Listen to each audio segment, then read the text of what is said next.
Welcome, everyone. This is your friend, the DN What If, here with another exciting fanfiction. Today, we're diving into the story of What If Deku Became the First Quirkless Hero? If you enjoy this video, don't forget to hit that like button and subscribe for more fanfiction content just like this. Now, let's get started with the fanfic. For 5 years, Inko Midoriya had allowed herself to wear heavily tinted rose-colored glasses. She didn't allow herself to question the excuses Izuku gave when he came home bruised and bloodied. Of course, her baby boy was inevitably going to fall down a few times while playing with his friends. As long as she didn't think too hard, there was nothing to be worried about. The rose-tinted glasses had to come off eventually. Inko hears the front door open then close, followed immediately by Izuku calling out, "I'm home." "Welcome home, Izuku."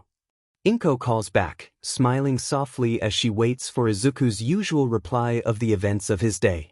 When it doesn't come, she frowns a bit and sets down the plate she was washing.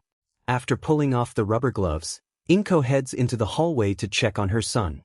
Izuku is sitting down, pulling his shoes off. "Izuku, honey, is everything okay?" she asks. No response. Inko takes a step forward only to stop when Izuku stands up and turns around to see her. He blinks, holding his arms out slightly like he's dizzy and needs to regain his balance, and then smiles at her, but Inko can't find it in herself to smile back. In all honesty, she's in shock. Izuku's ears and the skin near them, reaching just beyond the top of his cheekbones, are red and blistering. The scars themselves seem to be shaped almost like the action bubbles in graphic novels. Different length spikes jutting outwards from the center point each of his ears acts as. The hair around his ears is brittle and host to seemingly endless split ends from whatever happened. There are little trails of blood coming out of Izuku's ears, staining the shoulders of his shirt. On his arms are dark bruises in the shape of hands like he'd been held down and had struggled to be let up. Despite all of this, Izuku still smiles at her. Inko wonders if he's just that strong or if a combination of shock and adrenaline are protecting him from the pain. "Mom? What's wrong?" Izuku asks, looking worried when she still doesn't smile at him. Inko tears up and quickly wipes them away. She needs to be strong right now. "Put your shoes back on, Izuku. We're going to the hospital," she tells him. She sees the moment Izuku realizes something is wrong. The way his face scrunches slightly in confusion before his eyes widen with fear. I didn't hear what you said," he tells her, his breathing starting to pick up a bit. Inko immediately falls to her knees in front of him, holding him gently by the arms.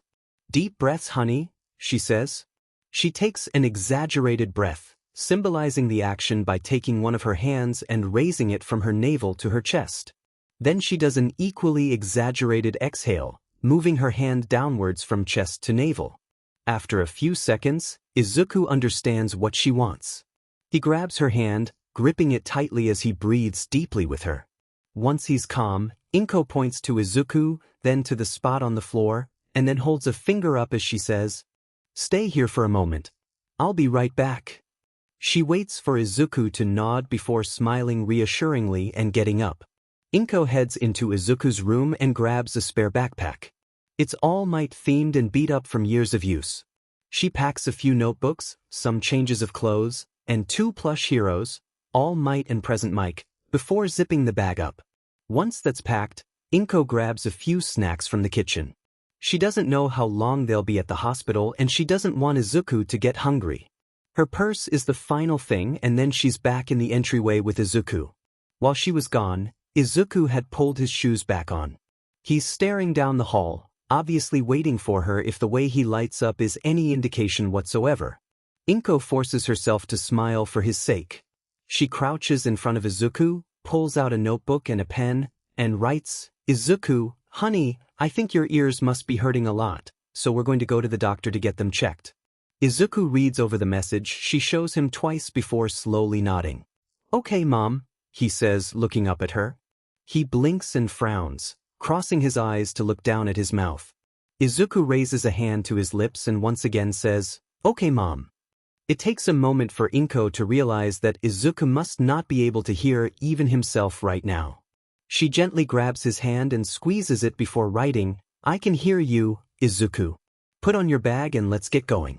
Izuku bites his lip as he nods, tearing up as he grabs his bag. Inko hates seeing him in so much pain. Once the bag is on his back, she reaches down and picks him up, something she hasn't done in a while. Still, there's nothing that fuels a mother's strength quite like seeing her child in pain. Once he's settled, forehead pressed to her shoulder and careful to make sure his left ear doesn't bump into her neck, Inko picks up her purse and leaves.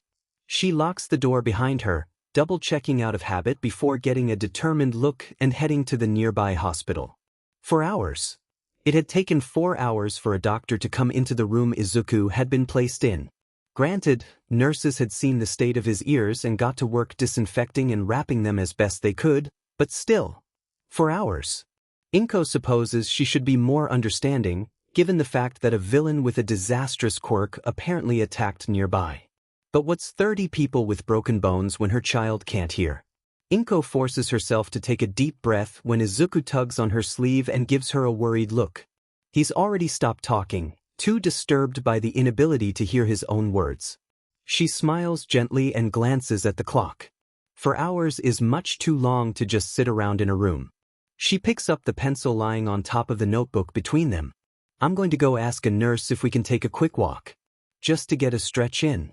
She waits for Izuku to read and nod before getting up. Inko quickly presses a kiss to her son's forehead before leaving the room. There's a nurse's station right across from it, so she heads right up to the desk and smiles politely at the man there. Sorry for bothering you, but could my son and I take a quick walk? We've been cooped up in that hospital room for a while now and would just like to stretch, she says. The nurse hums softly in thought. Let me make sure it's okay with the doctor. I'll let you know in a minute, the nurse promises. The nurse then gets up, looking around for a moment. He must spot the doctor because he leaves the station and walks towards a group of people. Inko watches him for a moment before going back into Izuku's room. She leaves the door open for now, just so they feel a little less trapped. She holds up a finger to Izuku, signaling that they'll know in a moment. Thankfully, the nurse doesn't disappoint. He comes to their room 10 minutes later, knocking on the door lightly to pull Inko's attention away from her phone. The doctor said it's fine for Izuku to walk, Ms. Midoriya. She noticed your son's plush toys and wanted me to let you know that Present Mike is currently visiting the children's ward if you think Izuku would like to meet him. It's still going to be a little while before any of the doctors will be able to see him, he explains. It's certainly not the explanation Inko wanted, but she knows that meeting Present Mike will definitely make her son's day. He needs some kind of happy memory associated with today. Will it be okay? The nurse before said Izuku would be sensitive to loud noises, she says. I'll come with you and speak to Present Mike and the other kids beforehand. They're all pretty understanding about when they need to be quiet, the nurse promises. Inko considers for a moment, looking down at Izuku. Her sweet boy is looking between the two, confused and obviously frustrated with his current impairment. Yeah, getting to meet a hero will definitely make him feel better. Okay, that sounds good. Thank you, she finally says. The nurse smiles brightly at them. Inko helps Izuku out of the bed, grabbing the notebook and pencil before giving him the Present Mike plush. He holds tightly onto her hand as she follows the nurse out of the room and down the hall. It's clear when they've entered the children's ward. Suddenly the walls are filled with color, bright paintings making the place a little less clinical for the sake of children who have to be there long-term. Inko can also hear Present Mike when they get closer. She can't make out words just yet, but she's heard his voice enough times during news interviews to recognize it. They stop outside the doors to the playroom where Present Mike and the other kids are. The nurse looks over as he places a hand on the knob. Just a moment, he says, waiting for Inko to nod before slipping in and making sure the door shuts behind him. Izuku isn't really sure what's happening. He knows his mom got permission for them to go on a walk. He just doesn't know why the nurse came with them, or why they ended up in a very colorful part of the hospital. Why couldn't this be the emergency room? It was so much nicer than the stainless steel and white of the rest of the hospital. His mother must notice his growing impatience because she squeezes his hand gently and smiles. She says something he can't hear and runs a hand through his hair, fingers passing through his locks easily. Right now, all he can hear is just a near-constant ringing. Sometimes it stops, but it's been going long enough that he's used to it at this point. He huffs softly and hugs the present Mike plush closer to his chest. The bandages over his ears and part of his hair are kind of itchy. He got his hand pulled away the last time he tried to scratch at them. Izuku guesses it makes sense, considering the burns are painful and his ears hurt a lot. Scratching would definitely just make things worse. After a few minutes, the nurse comes back out with a happy smile. He says something to his mom before opening the door to let them both into the room. The first thing Izuku notices is the other kids, most his age but some a little older. He shifts so he's hiding behind his mom's skirt, gripping the material with his free hand and peeking out to make sure none of the kids come close. After all, who knows how they might react to him being quirkless? Just look at the way Kaken reacted. Izuku looks up when his mom places a hand on his back, gently nudging him forward. He's confused for just a moment before he sees present Mike. The hero is sitting in a chair that's much too short for him, legs bent with his knees nearly level with his chest. He's got a big smile and waves to Izuku, motioning for him to come over, saying something that Izuku can't hear. He only hesitates for a moment before his excitement and curiosity gets the best of him. Izuku runs over, clutching his present Mike plush in both hands. He's practically vibrating when he gets in front of the pro hero. "Oh my gosh! You're present Mike. It's so exciting to meet you. How does your quirk work? Did you have to practice to get the range you had, or did you already have it? How loud can you get? Does your quirk affect your Hiri dash?" Izuku cuts himself off, hand flying to his mouth. His lips had been moving, right? He hadn't heard anything. Was he not actually talking? He starts to tear up, realizing he might not be able to actually ask his questions to present Mike. He doesn't know how to write all of them, yet. A hand on his shoulder makes him look up to see a very sympathetic expression on the hero's face. Present Mike says something, but Izuku can't make it out over the ringing and muffled silence. He feels tears start to trail down his cheeks and quickly wipes them away. His mom crouches down next to him and smiles gently, wiping away tears with her thumb. He watches her say something to present Mike before giving him the notebook and pencil. Present Mike seems to understand immediately and starts writing in the notebook. After a few moments, he turns it around and shows it to Izuku. There's a block of text and Izuku gets a watery smile as he reads. "Hey there, little listener. I can make really loud, high-pitched sounds that can apprehend villains. It wasn't this strong when I first got it.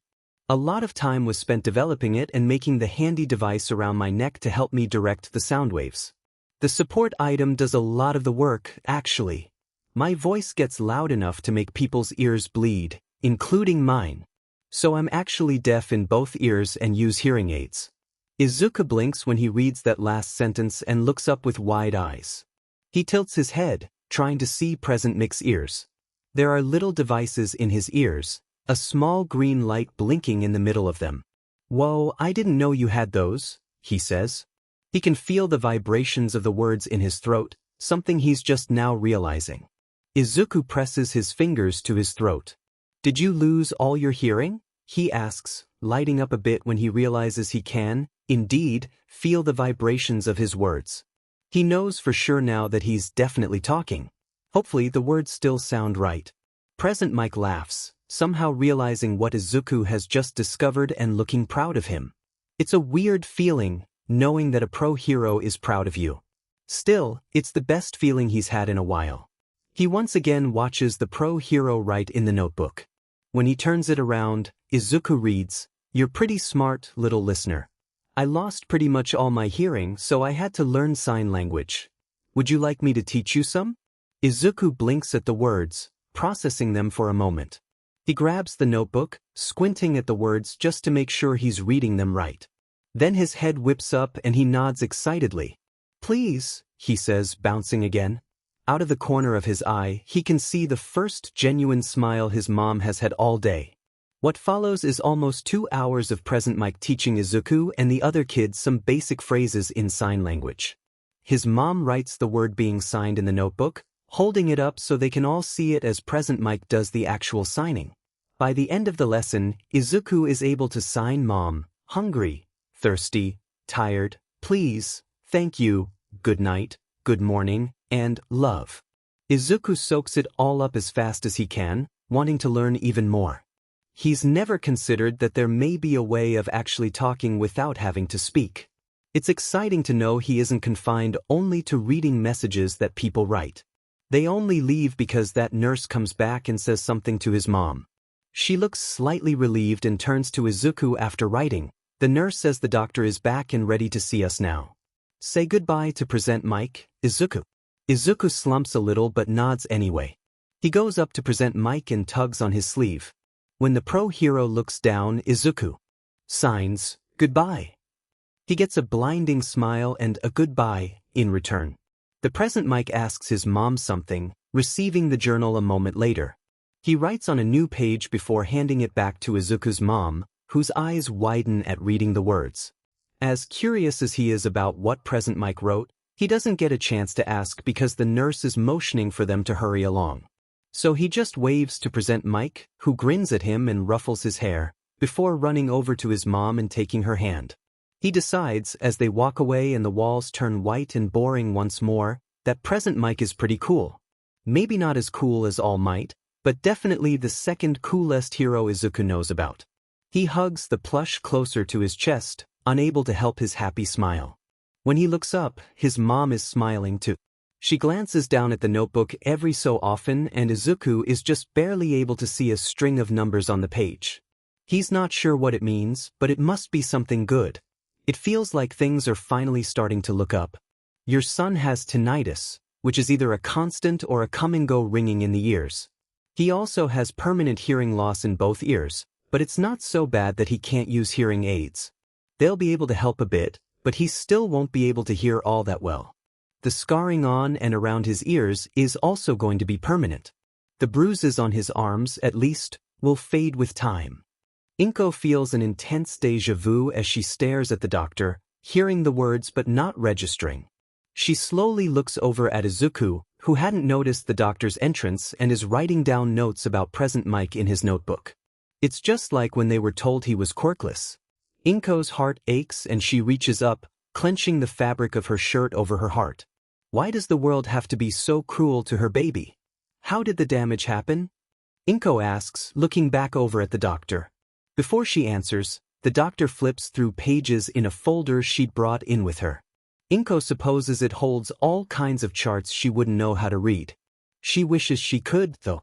The damage is equivalent to the kind caused by being close to an explosion. But in this case, it's more like several tiny, contained explosions went off right on his ears several times in a row. Do you have any idea what might have caused that?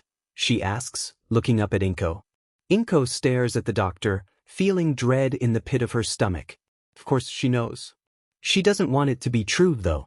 Izuku never complained about Katsuki before. But, well, she supposes it's the only reasonable explanation. What else could create the effect of tiny explosions going off in her son's ears? The doctor stays quiet for a few moments, letting her process. Ms. Midoriya, she says, I have some pamphlets here about hearing aids and their costs. There's also one about sign language and where to find classes to learn it.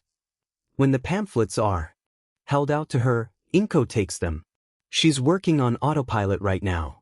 She's close enough to Izuku for him to notice her movements and he looks up with a smile, blinking at seeing the doctor. Oh hi. Did you just get here? He asks, smiling at her. It's a wonder, Inko thinks, that he's still able to smile.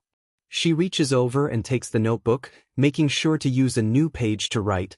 The doctor has been here for a few minutes, honey. We're almost done talking and I'll tell you what she said when she leaves. Izuku hums as he reads it over and then nods, taking the notebook back and going to the page with his notes again. Inko takes a deep breath and looks to the doctor. Thank you. When can I take Izuku home? She asks.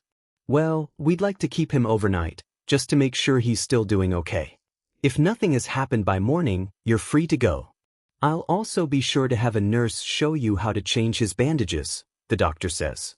It's not what Inko wanted to hear, but she understands. She nods a little and manages a weak smile for the doctor as she leaves the room. The door is shut quietly and Inko allows herself to slump in her chair. Looking over to Izuku, she hates that she's going to ask him who did this. She knows, But she needs to know if her sweet boy is going to cover for someone he really shouldn't consider to be a friend. She places a hand on his shoulder, smiling when Izuku looks up and takes the notebook. "Izuku, I need you to tell me what happened for you to get so hurt," she writes. Inko turns the notebook around so Izuku can read. Inko waits patiently as she watches her son. His eyes widen slightly in panic. He looks up at her for just a moment and then quickly looks away again. Izuku pulls the all might and present Mike plushies closer to his chest, biting his lip. Even without words, just his reaction is enough for Inko to know she's right. "It was my fault," Izuku finally says, his voice quieter than it's been all day. He won't look up to meet her eyes, and Inko realizes that Izuku knows just how unconvincing that sounds. She wants to argue with him, but the look in his eyes tell her that's probably a bad idea. Izuku looks desperate for her to just drop the subject for now. So she does. Inko lets out a slow breath of air before nodding. She grabs the notebook and writes, "It's okay, Izuku. I need to make a call, but I'll stay here so you aren't alone." She pushes the notebook back and Izuku nods in understanding. Inko gets up and goes over to her purse, pulling her cell phone out. There's a missed call from Hisashi, which means he'd finally managed to hear the voicemail Inko had left earlier. She really hates the time difference between them when something important happens. Pressing the callback button, Inko raises the phone to her ear. It rings 3 times before her ex-husband answers. "Inko? What happened? Why are you in the hospital?" Inko can't help a tiny smile, reminded of just how caring Hisashi is when it comes to his son. Maybe they weren't meant to be, but he was still a good man, someone she could rely on. "It's a long story, Hisashi. Do you have the time?" "Of course. Work can wait." When she's done relaying everything from Izuku coming home to asking him what happened, Hisashi is quiet for a long moment. "He's too nice for his own good," he finally says after a moment. "You've raised a good son, Inko." "In this instance, I wish he wasn't so good," Inko admits quietly. She hears Hisashi sigh and knows he agrees. "It's okay. We can still take care of this without Izuku confirming our suspicions." "What are you thinking?" he asks. Inko hugs her stomach, leaning against the wall of the hospital room. From here, she can see Izuku playing with the plush heroes. It looks like they're possibly fighting each other, but she can't be sure. It's dangerous for Izuku to continue going to school with him. And we live next door to them too. "As much as I like Mitsuki, I can't let Izuku be in any danger," she says. "So you should move. Transfer Izuku to a different school. You could come to stay with me in America," Hisashi offers. It's tempting, so very tempting.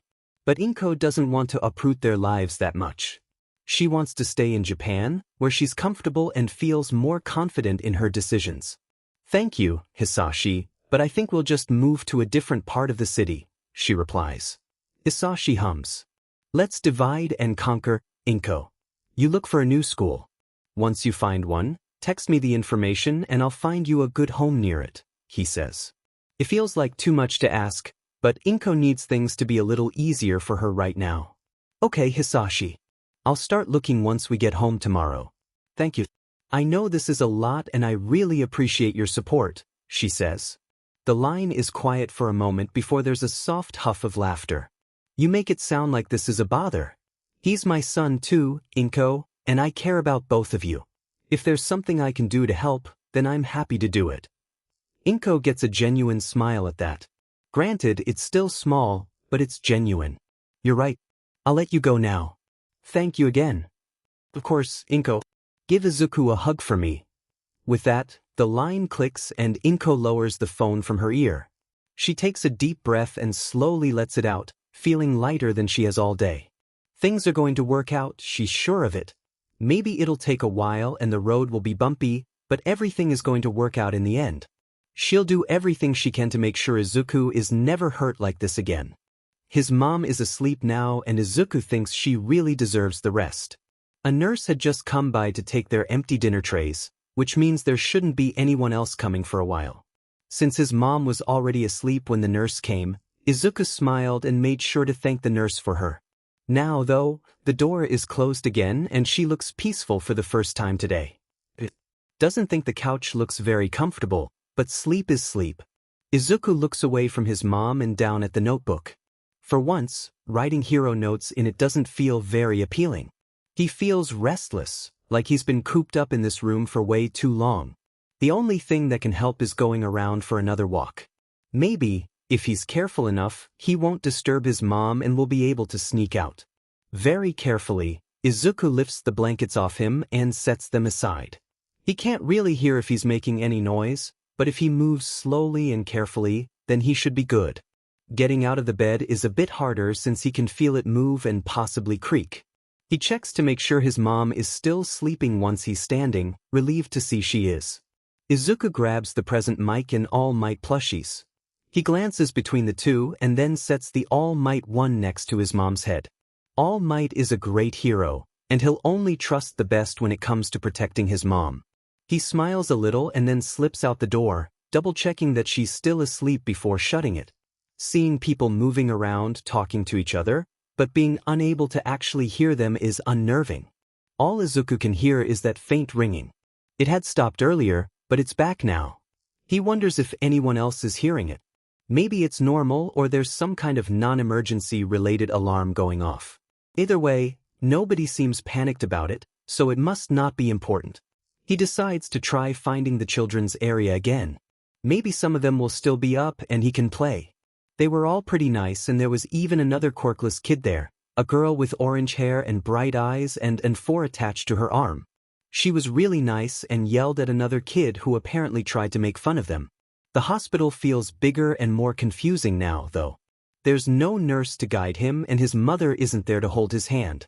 Izuku squeezes his present Mike plush and scolds himself. After all, what kind of hero gets scared just from an empty hospital hallway? With a new determination filling him, Izuku straightens up and walks down the hall towards the elevator. He can just barely reach the buttons, but using his plush to push them works.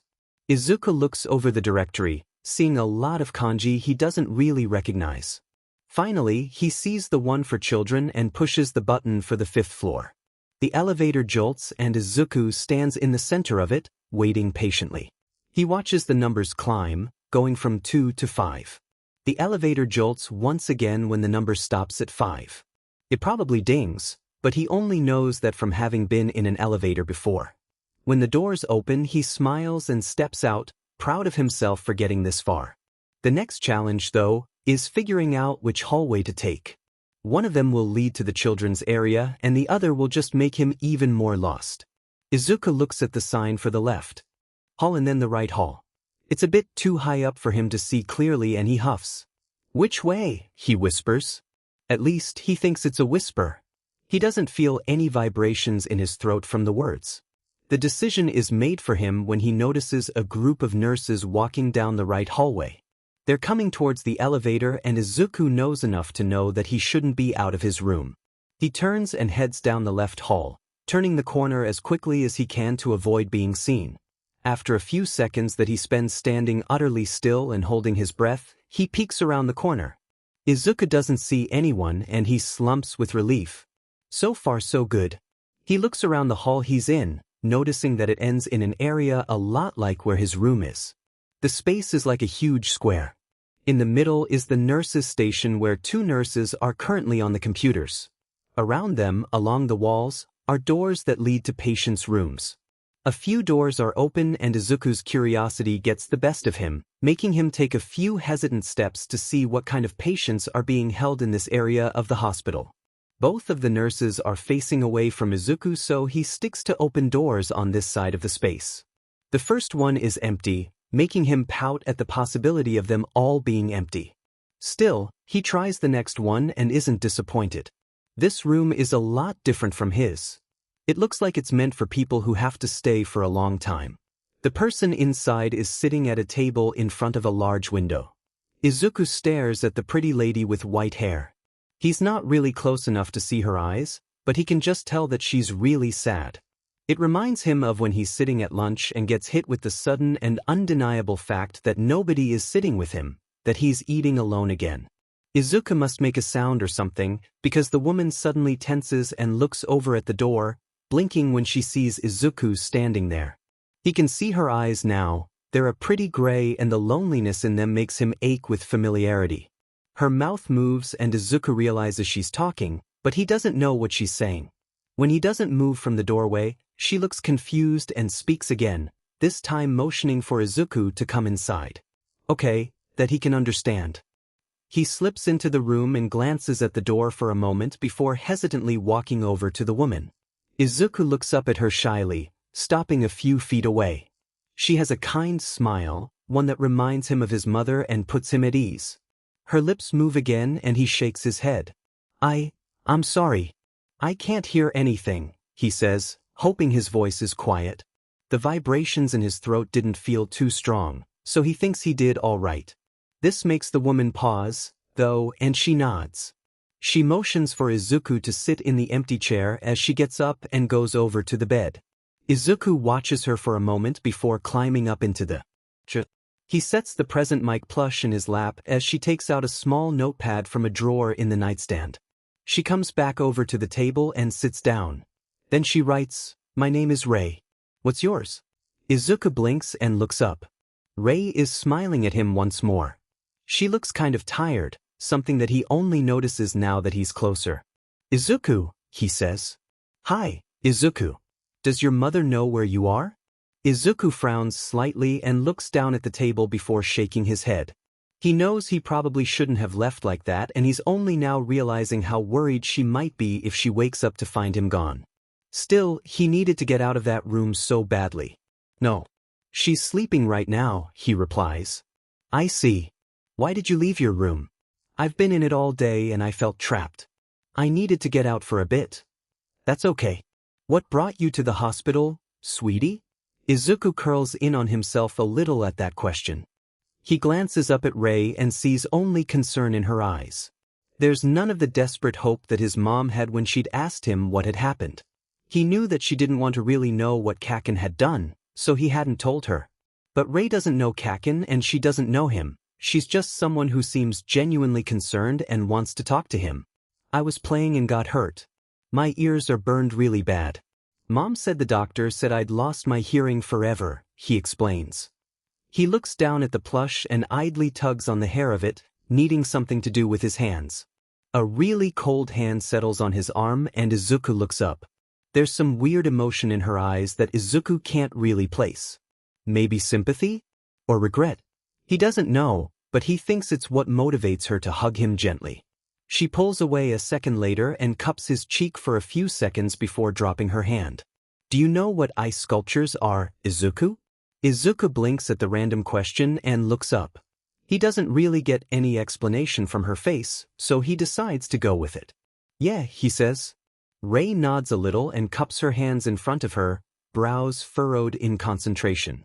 Izuku tilts his head and stands up on his chair, trying to see what she's doing from a higher vantage point.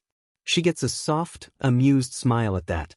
A moment later, she holds her hands out to Izuku. In them is an intricate snowflake made entirely of ice. Izuku's eyes widen and he carefully takes it. The snowflake is cold, but not in a way that hurts. When he doesn't feel any of it melt from being in his warm hands, he looks up. "Is it forever?" he asks quietly. When Rei nods, Izuku looks back down at the snowflake with a bright smile. He wants to wear the snowflake as a necklace and looks around for something to use as a chain. When he notices his shoes, he lights up and unties one, pulling the shoelace out. Then he threads one end through a space in the snowflake and ties the ends together as tight as he can. Once that's done, he puts it around his neck, incredibly proud of his creativeness. He looks up at Rei after putting his shoe back on and finds she has a bright smile and her shoulders are shaking. Izuku realizes she's laughing. "What's so funny?" he asks curiously. Rei takes a moment to calm down, taking a few deep breaths. Then she reaches for the notepad. She has an incredibly fond smile as she writes. "You reminded me of my youngest son. He used string to make a bracelet with the first snowflake I gave him." Her laughter and smile make sense now.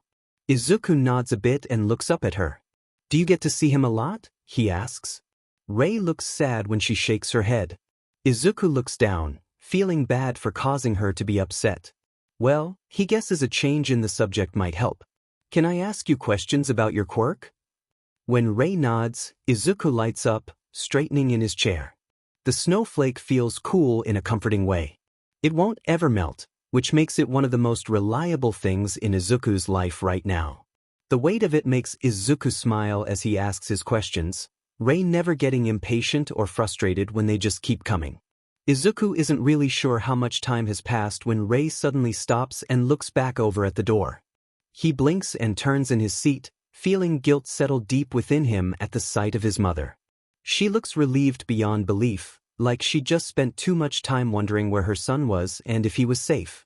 She runs into the room and collapses in front of Izuku, pulling him into a tight hug. Izuku can feel tears dampening his shoulder and it makes him start to cry. He'd never meant to make her feel this upset. "I am sorry, Mom," he says, not really caring too much about how loud he might be right now. His mom just shakes her head and kisses his forehead. Then she kisses his cheeks and wipes the tears away. Izuku looks up and sees her smiling, the same gentle smile Rei had when he first came in. It takes a few minutes for them both to calm down. Izuku doesn't know if Rei said anything during them. He looks up to see her watching the two of them with slightly widened eyes, like she's surprised to have seen the affection in front of her. Izuku's mom stands up and turns to Rei, bowing deeply in what Izuku realizes is apology. He doesn't know what they say to each other, but it eventually leads to his mother laughing. The two are smiling at each other now and Inko reaches out for the notepad. She writes something on it, gives it back to Rei, and says something that makes Rei's eyes water. When his mom turns back to him, she signs, "Goodbye," and then gestures to Rei. Izuku blinks and nods, going over to Rei. He looks up at her before hugging her. "Thank you for the snowflake. And I really hope your son comes to see you soon," he says. Rei smiles gently and places a hand on his head before hugging him back. She lets go after a moment and nods. Izuku glances up when she says something to his mom, but doesn't get the chance just yet to ask what it was. Instead, his mother just picks him up like he weighs nothing. Izuku squeaks in surprise and clings to her neck. He sees her say goodbye to Rei once more before walking out. Izuku waves and returns the soft smile Rei flashes them before she's no longer visible. Izuku stays quiet and glances up at his mother. She doesn't look angry at all, which makes him feel relieved. "Can we visit Rei again?" he asks, whispering since they're so close. His mother blinks before nodding, smiling at Izuku. She says something and then kisses his forehead. Izuku smiles back and rests his head on her shoulder. He falls asleep on the walk back to his room and dreams of snowflakes. Izuku never got the chance to say goodbye to Kaken. It took 2 weeks to find hearing aids they could afford, make sure they fit Izuku properly, and get cleared by the doctors to go back to school. With how busy they were, he never got a chance to see Kaken beyond the occasional glance. In all that time, Izuku still didn't tell his mom who exactly caused his deafness and scarring. She still made him transfer schools. The new school isn't that bad. Nobody there makes fun of him. Well, nobody really talks to him. Not because he's quirkless, they don't actually know that about him. Rather, Izuku doesn't really try talking to people. Sometimes the hearing aids will need to be adjusted halfway through a conversation and, by the time Izuku has them working properly again, the other kid will have walked away. It makes talking difficult. In fact, everything feels difficult right now. Their new house is really nice, but it's so different from their apartment. His room is bigger and he had space left on his walls once he'd put up all his posters. It made the room feel emptier. They'd had enough things for their apartment to feel cozy but not enough to do the same for this new house. There are some nice things about it, though. They have a backyard now and Izuku's dad had bought him a trampoline as a surprise. Apparently, kids in America really love them. Izuku tends to lay on his back in the middle of the trampoline, staring up at the blue sky. He started doing this every day when he gets home from school. The hearing aids usually hurt his ears by the time he gets home, so he always takes them out and sets them on his chest. Instead of faintly hearing dogs barking and cars driving by, he just gets a muffled silence and the occasional ringing. Nothing can disturb him when he does this. It's only him and the clouds drifting across the sky. He's lonely. Inko is worried about Izuku. He's not nearly as energetic as he was before all of this. He used to smile so much more before this too. Now, as she watches him lay on the trampoline through a window, she decides she has to do something. They'd moved here so that Izuku could be safe, but what's safety when he isn't happy? It takes some digging through still unpacked boxes, but Inko eventually finds the notebook they'd used in the hospital. She flips through the pages until she finds the one Present Mike had written on. At the bottom was a phone number the hero had told her to call if she or Izuku ever needed advice on how to work with his deafness. She stares at the number for a long moment, debating with herself. Despite Present Mike giving it to her, actually calling the number feels like a line she can't uncross. One more look at her son on that trampoline solidifies her resolve, and she picks up her phone, dialing the number. It rings 5 times before someone answers. Instead of the loud voice Inko was expecting, she gets an aggravated one asking, "What?" She blinks, silent for a moment before realizing she should reply. "Oh, sorry, my name is Inko Midoriya. I got this number from Present Mike when my son Izuku and I met him at the hospital," she explains. Inko holds her breath. The person on the other end sighs, and then she hears a slightly muffled, "Hisashi. It's for you." A second later, the voice she'd been expecting the first time around comes on. "Hello. Hi, Present Mike? This is Inko Midoriya," she says, really hoping he remembers her. It would be incredibly awkward if he didn't. She is wonderfully spared the awkwardness.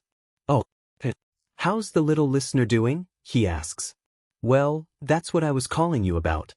He's not really been himself lately and I don't know what to do. He hasn't really made any friends at school and he doesn't smile anymore and I'm so worried," she admits, voice cracking at the end. Inko realizes she's tearing up and sniffles. "I'm sorry. I didn't mean to dump all of that on you. I was wondering if you had any advice," she adds. Present Mike hums softly, quiet for a long moment. "Are you doing anything this weekend?" he finally asks. "No, we didn't have anything planned." "Great. This is the number for my work phone, so could you text your address to it? As long as you're comfortable with that. I'm thinking me and a friend of mine could come to visit the little listener and try to cheer him up," he explains. It's so much more than Inko expects and she wants to cry tears of gratitude. She manages to keep them at bay long enough to agree and hang up. Her vision is slightly blurry as she texts their new address to the number. Inko sets her phone down and takes a deep breath, hoping she's taking the right steps to cheer Izuku up. On Saturday morning, Inko keeps glancing at the clock. Present Mike never really specified what time he'd be coming over, just that it would be before noon. Izuku is out on the trampoline again. This time, at least, he's sitting up. She can see that he's hunched over, face scrunched in concentration as he fiddles with his hearing aids. They're not very good ones, considering Inko didn't have a lot of money. But they work most of the time. That's what matters for now. It's okay if they need the occasional screwing around with as long as they keep working. Finally, just when Inko feels like she's going to go insane with impatience, the doorbell rings. She slumps slightly, feeling some of her tension leave her shoulders. Then she goes over to the front door and opens it to see Present Mike and another man with him. Present Mike is in his hero costume, but his friend is just in all black. He looks incredibly tired too, with the bottom half of his face hidden by an incredibly long scarf. It makes the bags under his eyes stand out and Inko has the sudden instinct to make him go take a nap. "Good morning, Miss Midoriya," Present Mike says, smiling brightly as Inko steps aside to let them in. She smiles a bit and shuts the door. "Thank you for coming, Present Mike," she replies. He waves his hand as he and his friend take their shoes off. "No need to call me by my hero name in your own home. I'm Yamada Hisashi and this is my friend Aizawa Shoyuta," he says. Aizawa merely nods in greeting when he's introduced. He's the underground hero Eraserhead. That name, at least, rings a bell. "Oh, yes, Izuku's told me about you. You're one of his favorites. He says that seeing you basically fight Quirkless gives him hope that he can still be a hero," she says, smiling a little wider. She leads them through the house and towards the back door. "Your son is Quirkless?" Aizawa asks. Inko recognizes his voice as the one that answered her phone call first. Inko looks back at the two and nods. "Yes." He was devastated when he found out. All he wanted was to be a hero and it crushed his dreams. I'm afraid I didn't really help at the time since I was just so worried for him, she explains, arms crossed as she watches Izuku through the window. She bites her lip, clearly worried about her son. Do you mind if I go talk to him? Aizawa asks. She pauses and slowly shakes her head. No, please go ahead. I'll take any help right now, she replies. All she gets from Aizawa in return is a nod. Then he's opening the door and going into the backyard, shutting it behind him. Inko turns back to Yamada and smiles softly. Would you like some tea? Izuku groans in frustration at his hearing aids. The little green light isn't coming back, instead staying an annoying yellow. He clenches his jaw and wants to throw them across the yard, but can't risk them breaking. That's what makes things worse. He can't break these to get new ones because they could barely afford the broken ones. Everything feels like too much and tears blur his vision. They're fat and he moves the hearing aids out of his lap just in time for them to start falling. He can't hear himself crying, which makes his frustration even worse. If he wasn't deaf, none of this would be a problem. His frustration is his own fault. Izuku tries to wipe away his tears in vain. They just keep coming and eventually pulls his knees up to his chest and hugs them. The action presses the snowflake around his neck into his skin, the coldness of it making him feel a little bit better. It makes him think of Rei, her warm smile and the sadness in her kind eyes clear in his mind now. He feels the trampoline dip as someone sits next to him. It must be his mom since he gets pulled into a hug not a moment later. It doesn't occur to Izuku that the person is too muscular to be his mom. Right now, he just wants the support. Besides, why would he think someone other than his mother would be the one hugging him? He doesn't know how to explain any of this to his mom, but he's glad that she's there for him anyway. After a while, Izuku's crying has become little sniffles. His head hurts a bit, but it's manageable. The hearing aids are gently placed in his hands, the yellow light now green. Izuku smiles gratefully and puts them in before looking up. He blinks at seeing a man with messy black hair, bags under his eyes, and a very familiar-looking scarf. Eraserhead. That's who he's looking at. Better. Eraserhead asks. Izuku nods mutely for a moment. You're Eraserhead. The underground hero Eraserhead, he says, his voice hoarse from the crying. The hero in front of him just raises his eyebrows slightly, as if to ask why that matters. I'm not working right now. Call me Aizawa, he says. Part of Izuku can't even begin to fathom ever calling this man anything other than Eraserhead. The other part, though, knows that he's certainly not going to refuse anything a hero asks of him. What are you doing here, Mr. Aizawa? He asks. Aizawa frowns slightly but he doesn't comment, so Izuku guesses the Mr. is okay to keep. Your mom was worried about you. So she called my friend and he brought me over too, he explains. Izuku frowns a little, trying to figure out who his mother would call that would have also known Eraserhead. He looks over at the house and sees his mom talking to present Mike. Well, that makes sense, he guesses. Why you? He asks softly, looking up. I've got experience with depression, Aizawa says simply. Depression? Izuku asks. He's not really sure what that has to do with anything. Aizawa looks unsurprised and nods. He turns to face Izuku, making the trampoline bounce slightly. I'm gonna explain it. When I'm done, tell me if any of it sounds familiar, he instructs. There's really no arguing, so Izuku just nods. He doubts that any of it will apply to him. Oh. Is he sad? Sure. But who wouldn't be after all of this? It's a lot to go through in less than a month. Every day feels exactly the same. There's nothing exciting about life anymore. You see other people enjoying themselves but you can't figure out how. Every time you try to join them, it's like there's a screen keeping you apart. Things you enjoyed are no longer enjoyable.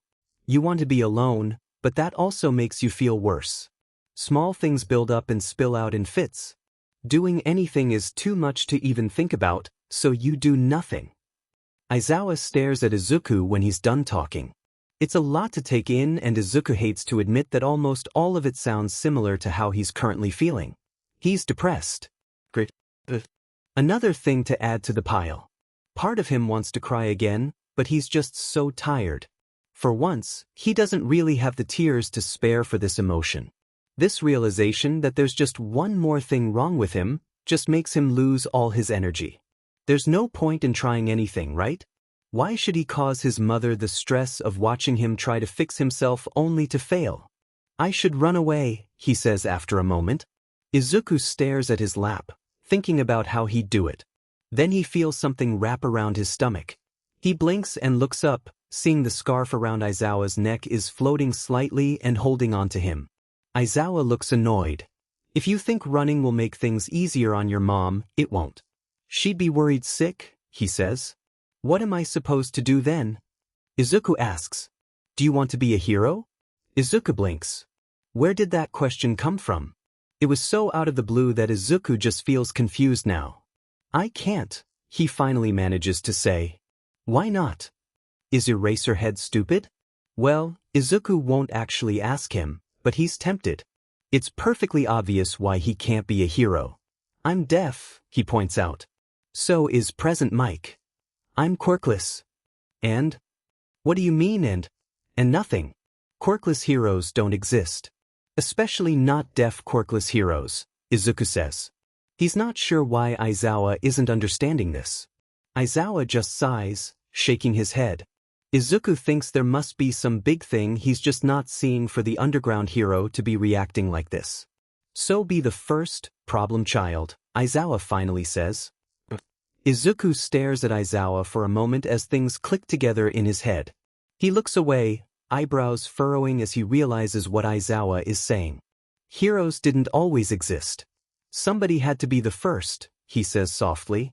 He looks back to Aizawa to see if he's on the right track. When he just gets a nod, Izuku feels himself smile. It's the first one he's had in a while. So if quirkless heroes don't exist, then I'll just have to be the first, he declares. If he didn't know better, he'd say that Aizawa might have looked proud. Great. You'll start tomorrow, Aizawa says, his scarf letting go of Izuku as he climbs off the trampoline. Izuku blinks and hurries after him. Start what tomorrow? He asks. Aizawa looks down at him, giving him a look that Izuku is coming to recognize as a, you shouldn't have to ask, it should be obvious, expression. Training. If you're going to be the first quirkless hero, you need training. The sooner you start, the better.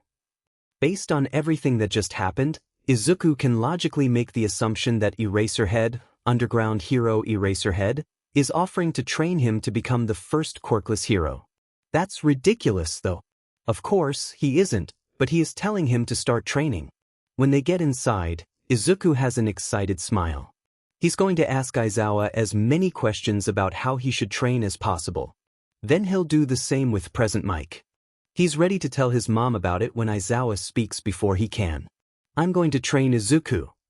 Izuku blinks, noticing the equally surprised expressions his mom and Present Mike are sporting. You are? He asks. Why are you surprised, problem child? Aizawa asks. I mean, I just didn't, think you'd do it. I thought you'd give me pointers and stuff and that would be that, he admits. Aizawa huffs and looks over at Inko.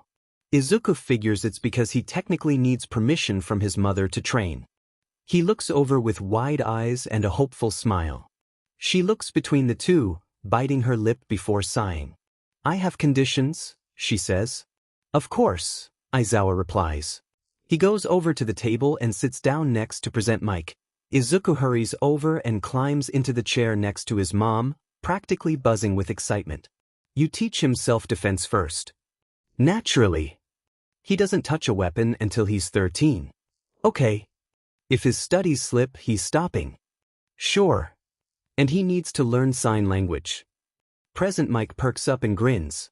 I can totally take care of that, yeah, he promises, looking over at Izuku and sending 2 thumbs up his way. It makes Izuku huff out a laugh. I have something to add, Izuku says, leaning forward. His mother looks at him and smiles. Of course, honey. What is it? I want to go visit Ray at the hospital, he says. The snowflake feels a bit heavier around his neck when he thinks of Ray being there all alone. Izuku knows exactly how that feels and he doesn't wish it upon anyone. So if he can make her feel less lonely, then he will. Aizawa and Present Mike pause and share a look. Izuku can't figure out what they're silently saying to each other, but neither of them are objecting. He looks up at his mom and sees her nodding. I think that's a great idea, Izuku, she finally says. She looks over at the two heroes and they both nod. If everything there is okay, let's talk about scheduling, Present Mike says, grinning brightly at them. Izuku watches as the three grown-ups start to discuss his training schedule and what he should be eating from now on. It all feels a little surreal. He thought his chances of ever becoming a hero were gone for sure when he became deaf, but right now that dream is more achievable than ever. A year later, Izuku regulates his breathing the best he can as he runs. Normally, he's fine, but he's been running for almost an hour now. The sun is just starting to rise when he finally finishes a full circle of the park. He comes to a stop in front of a bench and pants, hands on his knees. As much as his lungs are burning, he still feels pretty good. Once he's caught his breath, he checks his watch. He's still got 15 minutes before Aizawa gets there. Even though it's the weekend, he's still got 4 hours of training with the underground hero. After that is fine-tuning his sign language with Present Mike. It's a bit more than he's used to for a weekend day, but his training regimen gets upped at regular intervals. His birthday is one of those intervals. Given that he turned 12 a month ago, it makes sense that his training has increased. It's tiring, but it's definitely paid off. Izuku takes a deep breath and pulls his hearing aids out of his tracksuit pocket. He can't wear them when he runs. If he sweats, they could go on the fritz and that's the last thing he needs. He smiles softly and puts them in, adjusting the volume. Now, instead of the normal ringing and muffled silence, he can faintly hear birds chirping and someone laughing somewhat maniacally. He blinks and frowns, standing and looking around for the source of the laughter. In the distance, he can see someone standing in front of something that's sparking. Izuku doesn't think before running over to investigate. As he gets closer, the person becomes clearer and he recognizes her from school. It's hard not to since he doesn't know anyone else with pink dreadlocks and yellow eyes. She's in a different class but stands out enough that almost everyone knows of her. Izuku just doesn't really know her name. He doesn't pay attention to that stuff and people still don't exactly talk to him. He does know her quirk lets her zoom in on stuff and that she's super smart, constantly tinkering with gadgets. Are you okay? He asks when he gets closer. Izuku can see what's sparking and it's a cat-shaped robot. He blinks and stares at the thing that's shorting out pretty bad if the jerking of its head is bad enough to cause sparks. It's still trying to walk too, but can't actually take any steps. If he's being honest, it's kind of terrifying. The girl suddenly stops laughing and whirls around to see Izuku, getting uncomfortably close. Izuku laughs awkwardly and tries to take a step back, only for her to follow. I know you. You're that deaf kid, right? Your hearing aids are constantly shorting out, right? She asks. Izuku tenses up and looks away. My name's Izuku Midoriya, he says. He's not really sure what else to do in this kind of situation. They don't formally know each other, so introductions are probably in order. Thinks. She leans back and takes his hand, shaking it vigorously. Nice to meet you. I'm Hatsume and I make super cute babies, she says. You make what? Izuku asks, trying to take a step back. She's holding onto his hand too tightly to do so and she gets a manic grin. Hatsume drags Izuku closer to the glitching out Robocat. This is one of my super cute babies. Its name is Robiko, she says, an arm out to present the machine proudly. Izuku blinks. Rodabeko? He asks unsurely. It's a very weird name, but Hatsume seems ecstatic that Izuku got it right on the first try. Yeah, it's super cute. This is, apparently, the right thing to say because Hatsume lights up and picks the cat up. She presses a button on the side that makes it power down. Sleepy time, my sweet baby, she croons before looking up at Izuku. I've never met someone who understood my babies so well before. Aizu, we're going to be great friends, she says matter-of-factly. The sudden nickname makes Izuku blush slightly. Well, that and the unwavering determination in Hatsume's eyes. He wonders if that's just something that happens when she makes a decision. Then again, that kind of determination makes him think she'll be a good friend to have. Plus, having a friend his age sounds pretty great. Izuku gets a bright smile and nods. Okay, Mei, he replies. She absolutely lights up at the nickname given in return. By the way, why are you out here with Robiko? Oh, my mom said to stop testing out my babies in the house and the park is the closest place with enough space, Mei explains, shrugging a little at her own words. Izuku gets a slightly concerned smile, glancing down at the robotic cat in her arms, before just nodding. Right, he says. Mei doesn't seem to notice his concern, too busy using a screwdriver to open a panel on Robiko's back. So what's got you out here so early? Training. I'm training to be a hero and my teacher says I need to run at least 3 miles in the morning, he explains. I just finished when I heard your laughter. A hero? What's your quirk? Mei asks. She gets an excited glint in her eyes that Izuku doesn't really trust. Still, her words make him pause and he looks away. It's not exactly a secret at school, but Mei seems like the kind of person who doesn't pay much attention to anything that doesn't concern her interests. Izuku looks back at her and sighs. I don't have one. I'm training to be the first quirkless hero, he says. Izuku tenses up, waiting for the insults, for Mei to tell him it's impossible, or to be told that he can't be a good hero because people without quirks are just useless. None of that happens. He looks over at Mei to see a predatory look in her eyes. Mei, he asks. Do you know what this means, Aizu? She asks. He shakes his head, part of him kind of terrified to find out. You have no quirk, which means you'll be relying entirely on support items. More specifically, you'll be relying entirely on the support items I make for you. You're the perfect advertisement for my babies, she exclaims. Izuku blinks, staring at Mei for a moment as he works through the implications of her words. He starts to light up, already having ideas of things she could make him. You're right. We can design my costume together and then create support items that will give me a range of skills in villain fights, he replies.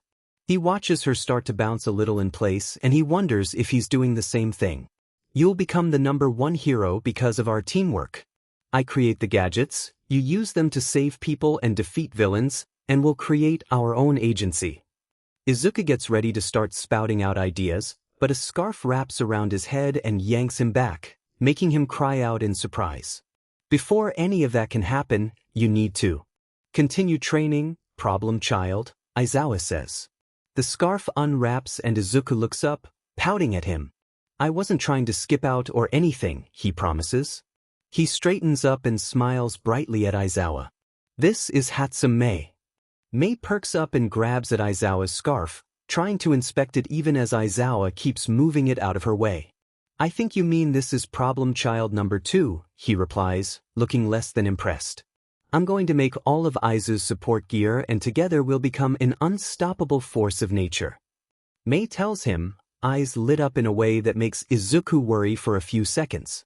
Aizawa looks over at Izuku, taking in the slightly apologetic smile that he has. After a few moments of her trying to catch it, Mei is restrained by the scarf and struggling against it. Though, it seems less like she wants to get out and more like she wants to test its limits. Anyway, Mei goes to my school. So she's my friend now and she thinks I can be the first quirkless hero, too. Izuku says, lighting up brightly. Mei wiggles enough that Aizawa sighs and lets her go.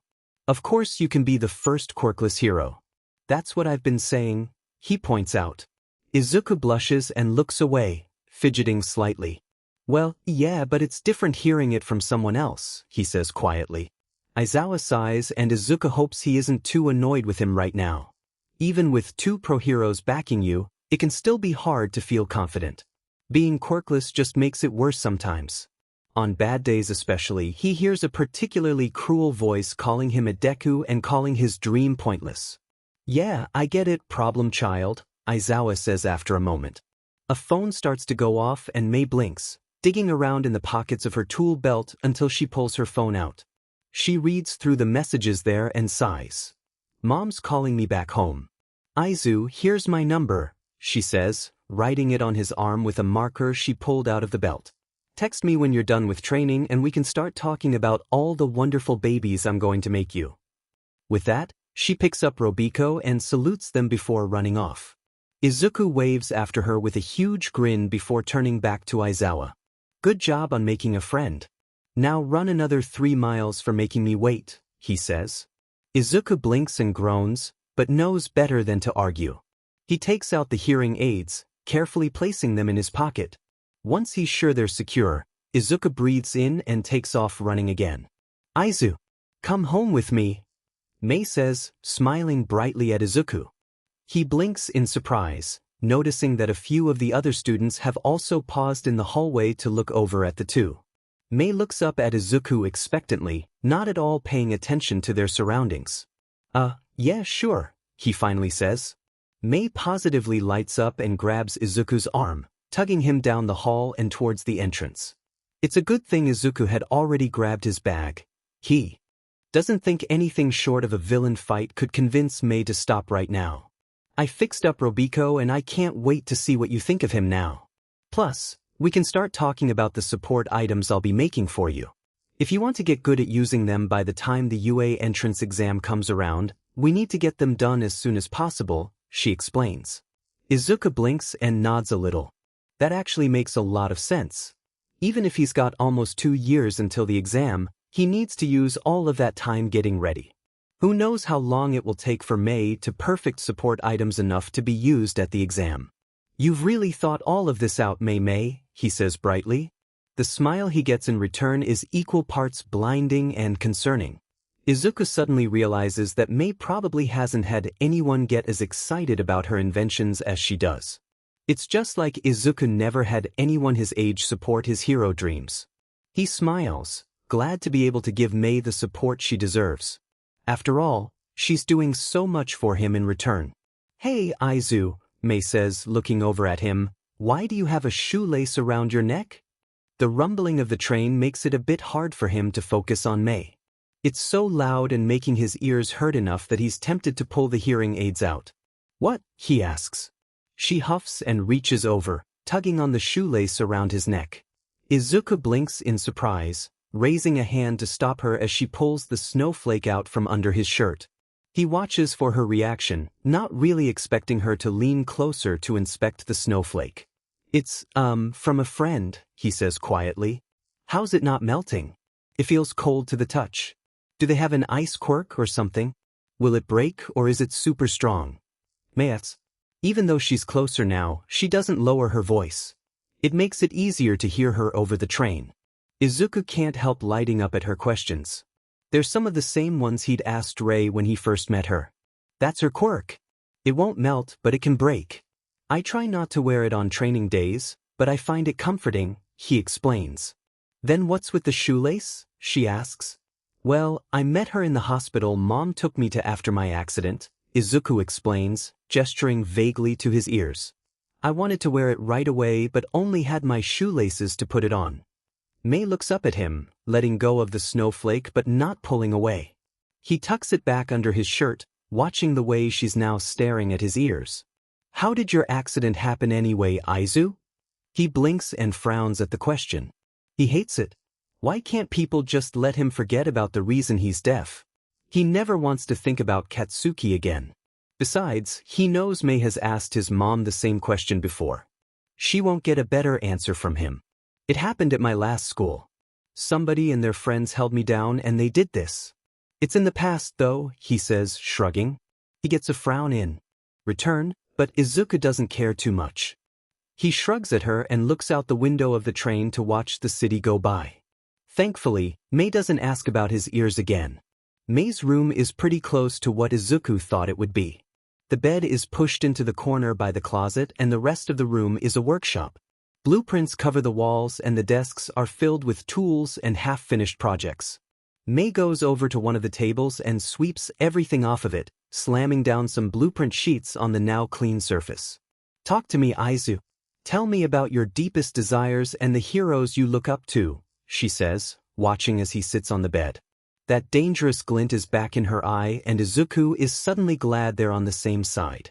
He hums softly, pulling his bag into his lap. Izuku tugs out his current hero notebook and starts to flip through it. "I really like the way present mix voice can be used to repel enemies and objects. I don't know how you'd create something like that, but it could have different levels so I can control the power of it. They should be like sound waves or something. I don't think aim matters too much, but as long as I can direct it the way present mix support tool lets him, then it should be fine," he says.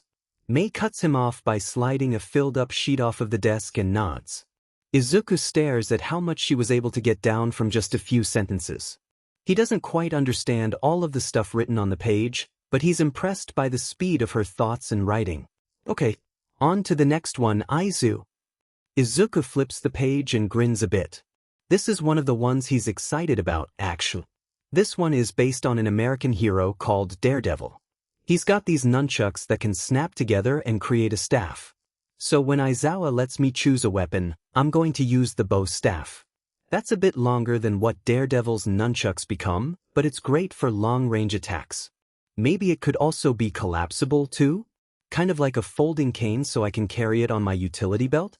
It needs to be durable for sure, so maybe it can be made from tungsten. He hears the sound of a blueprint page being swiped off the desk and grins wider, flipping to the next page in his notebook. This is a lot of fun, actually. He's never been able to talk to someone about this and keep their attention. They've never participated before either. Next. This one is based a bit on All Might's punches. They're fingerless gloves that will have brass inserts on the knuckles. This way I can still cause damage even if I lose my staff and have to resort to hand-to-hand combat. They'll pack a stronger punch this way. I'm sure there's more that can be done for them, but I really only have the basic concept mapped out right now. He hears the blueprint being swiped off the desk and looks up, smiling apologetically. Sorry, Mei, that's all I've got for now. Is it enough to work with? Izuku asks, looking up at. You've given me plenty to work with, Aizu. Mei replies, looking up at him with a bright grin. Izuku nods a little, watching as she pushes her chair away from the table and rolls over to a pile of half-finished inventions. She digs around, pulling out random odds and ends from the pile. He recognizes what are springs and, he thinks, circuit boards. But he doesn't know what anything else in the pile is. Why do you like inventing so much? He asks suddenly. Mei pauses from sorting the pieces she grabbed and looks over at Izuku. She hums softly and folds her left leg under her to get comfortable. You know how every kid wants to be a hero when they're little? I wasn't any different. My quirk was really a reality check, she says, reaching up and tucking some hair behind her ear. I was pretty sad, you know? And then my parents' microwave broke. We had to get a new one, but I took the old one apart and managed to put it back together. It didn't work, but I realized that I could make things. And if those things were good, heroes would use them to save people. So, if I become one of the best in the support business, I'm still saving people and being the hero younger me wanted to be, she explains. When she's done, Mei shrugs a little and turns back around to keep working. Izuku stares at her for a long moment. He never really thought about support items like that. Of course, looking back, he now realizes that present Mike wouldn't have been as good a hero without his directional speaker. He gets the feeling, though, that he's going to gain brand new respect for support items through his friendship with Mei. A month after their brainstorming session, Izuku finds himself holding a bow staff that Mei has deemed done enough for testing. He looks up at Mei and then over at Aizawa. Are you sure it's ready to use, Mei? He asks, remembering vividly the first time he met her and saw Robiko. Mei waves him off from where she's sitting against the wall of the training room. They're in a facility specifically for testing out support items. Once Mei had told Izuku, and Izuku had told Aizawa, that a prototype was ready for use. Aizawa brought them there. In front of him is a test dummy usually used for martial arts practice. Stop worrying, Aizu. The point isn't to be right on the first try. The point is to see how my wonderful baby works and what needs to be improved, she tells him. Aizawa nods in agreement, leaning against the wall next to her with his arms crossed. She's right, problem child. Just start and we'll figure things out along the way, he says. Fine, but you're the one telling Mom I started using a weapon before 13, Izuku replies, looking back down at the staff. At the moment, it's about the length of his arm. In the very middle is a seam, which Izuku knows will let him pull the staff in half and then connect it back together again. Just to the right of that seam is a small button. Izuku presses it and the two ends of the staff smoothly extend outwards. He holds it upright, one end on the ground, to compare it to his height now. It reaches the top of his head and he nods a little. He presses the button again and the two ends retract, leaving it the length of his arm once more. Izuku considers the seam and twists both halves in different directions. It snaps in two and he frowns slightly in confusion at the metal prongs on the ends where it will snap back together. "Hey, May, what's up with these?" he asks, looking over. May grins a bit. "Oh, I was thinking of other ways to make them useful, so this version doubles as 2 cattle prods. There are small buttons you can press to produce electricity and shock someone," she explains. Izuku slowly nods and looks for the buttons.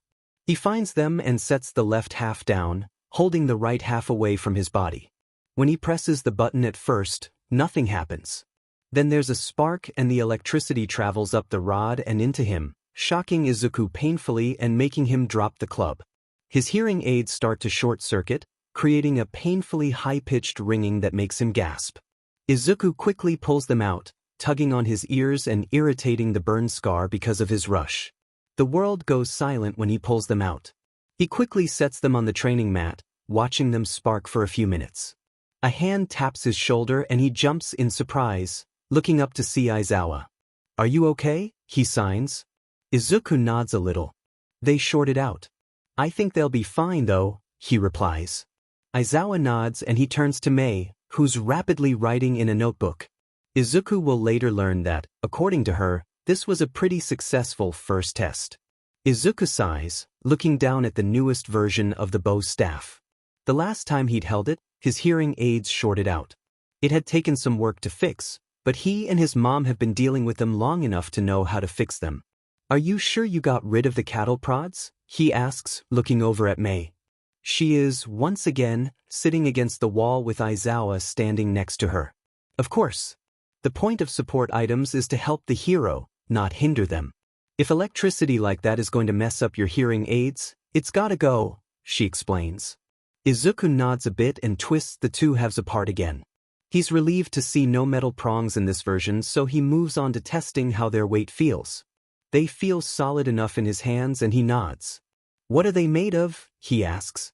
"Steel for now. I wish I could use adamantium for it, but that's just so hard to get," she says dramatically, looking up at Aizawa with big eyes and a pout. "No. Fair enough."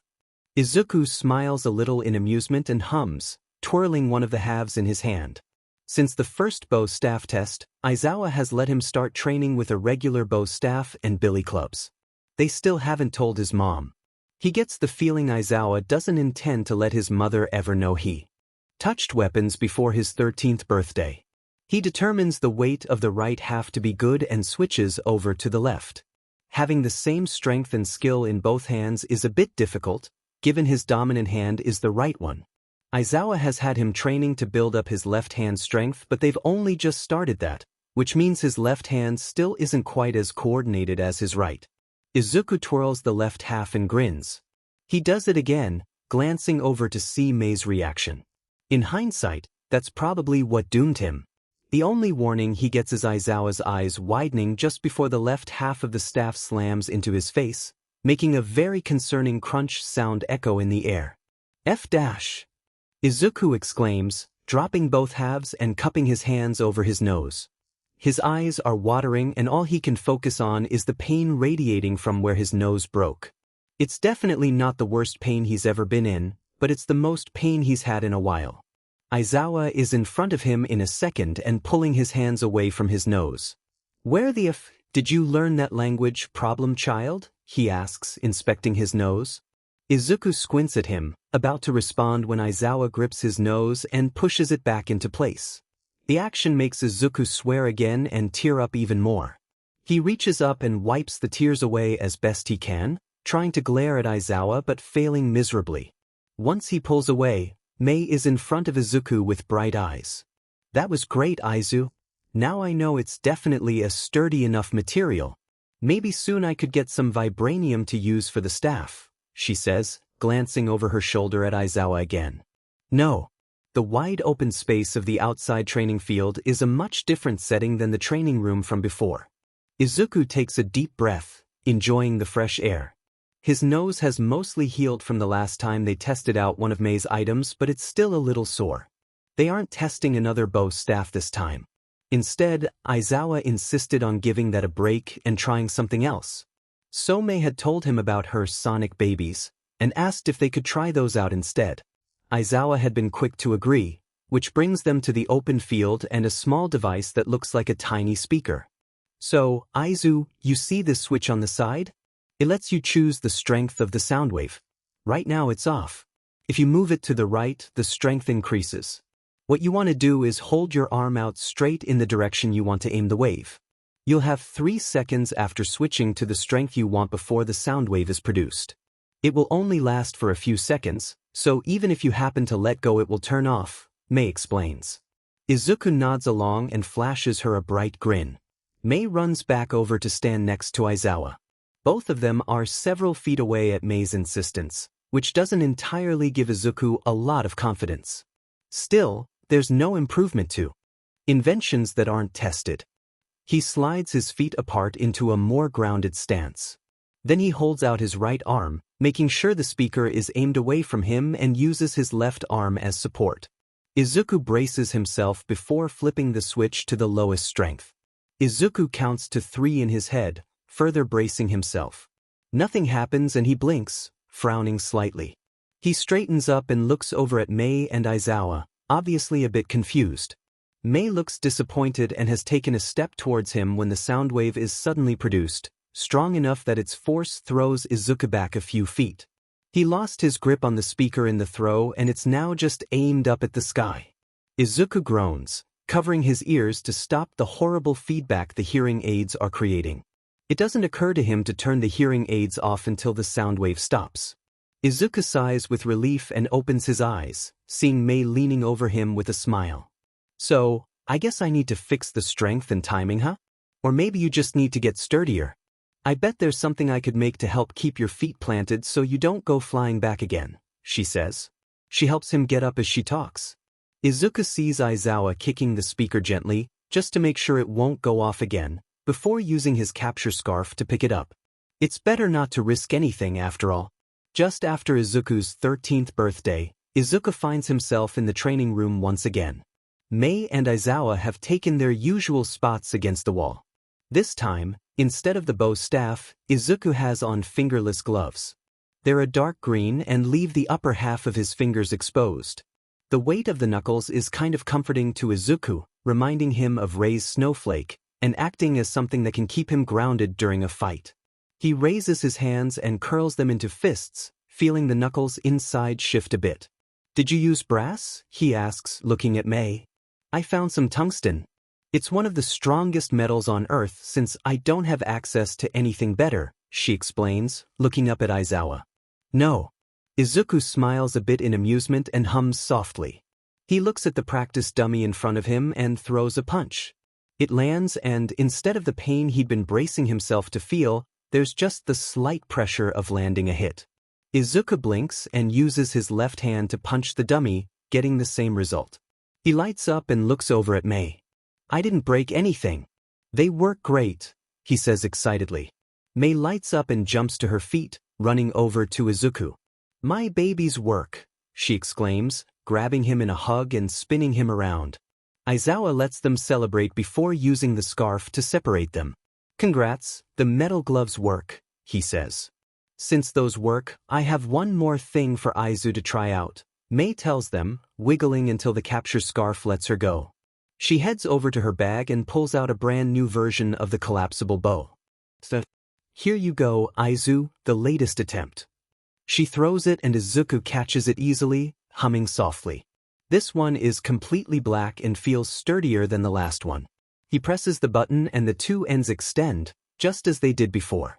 Izuku twirls the full staff now, nodding in approval, before bringing the staff down on the dummy. It doesn't break and there isn't any backlash. Izuku gets a smile as he retracts the two ends. He twists the staff apart and attacks the dummy with both ends. He gets the same successful result and lights up, looking over at May. I think you did it. This is the best one yet, May, he says. I'm not entirely done with it, but yeah. I have a plan for an upgrade that will hopefully help on your entrance exam, but otherwise you should start training with that one, May explains. Izuku nods and looks over to Aizawa, who has a slightly impressed look. If he hadn't known the underground hero for all these years, He wouldn't have been able to tell. Still, if Aizawa is impressed, then they must be on the right track. The walk from the train station to the Mizutofo hospital always makes Izuku feel a little bit on edge. The familiar weight and cold of the snowflake around his neck helps, though. He doesn't wear it very often since it could still break, but he always wears it when he goes to visit Rei. The first few times he came by himself, he'd been absolutely terrified of hearing a certain voice. Thankfully, he hasn't yet, but the snowflake does wonders to ease his nerves. When he gets into the hospital, Izuku relaxes just a bit and heads over to the elevator. By now, he knows the hospital like the back of his hand. He also knows several of the nurses. He supposes, for the nurses who had taken care of him when he was 10, it's hard to forget a patient who keeps coming back. Rei's door is open and Izuku knocks on it gently, flashing a bright smile when he gets her attention.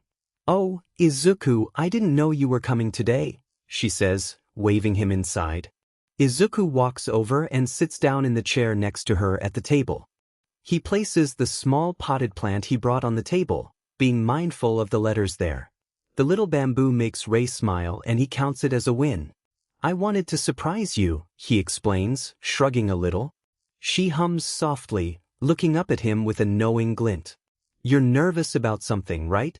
You only bring me a bamboo when you're nervous," she points out. He sighs softly and slumps a bit in his chair. "Okay, yeah, I'm a bit nervous for tomorrow," he admits quietly. "The entrance exam, right?" Izuku nods and there's a long moment of silence. He knows from experience that Rei won't speak until he's said what he needs to. The silence, at least, gives him a moment to collect his thoughts. Even with Aizawa's and mixed training, what if I don't get in? I mean, I'm quirkless. Sure, there's no rule against me applying, but what if I still can't measure up to the people with quirks? He asks, looking down at the ground. A cold hand covers his own and he glances up to see Rei smiling kindly. Suddenly, he feels like he's 10 again and meeting Rei for the first time. "I think you're one of the most heroic people I've ever met, Izuku. If they don't let you in because of your quirklessness, then it's their loss. You'll find another school. Besides, you'll have your friends' support items, right?" she asks. He nods again. "Yeah, May has been working non-stop on fixing any little KNKS so they're ready for the entrance exam. Aizawa already got them all approved too, so I'll be able to use them," he explains. It had been a surprise to find out that he needed to get them approved. Though, it probably shouldn't have been. If most of the other applicants were going in with nothing but their quirk, then it would seem unfair to let someone in with a support item, let alone 3. He doesn't think he'd have any chance of passing the practical exam without them, though. "But if I do get in, what about when my classmates find out I'm quirkless? I'll be an outcast again. May's applying, but she's going into the support course, so she won't be in any hero classes with me," he says. Rei shrugs a little. "So what? If they're too blinded by their own power to recognize a fellow hero, then they don't deserve to be there.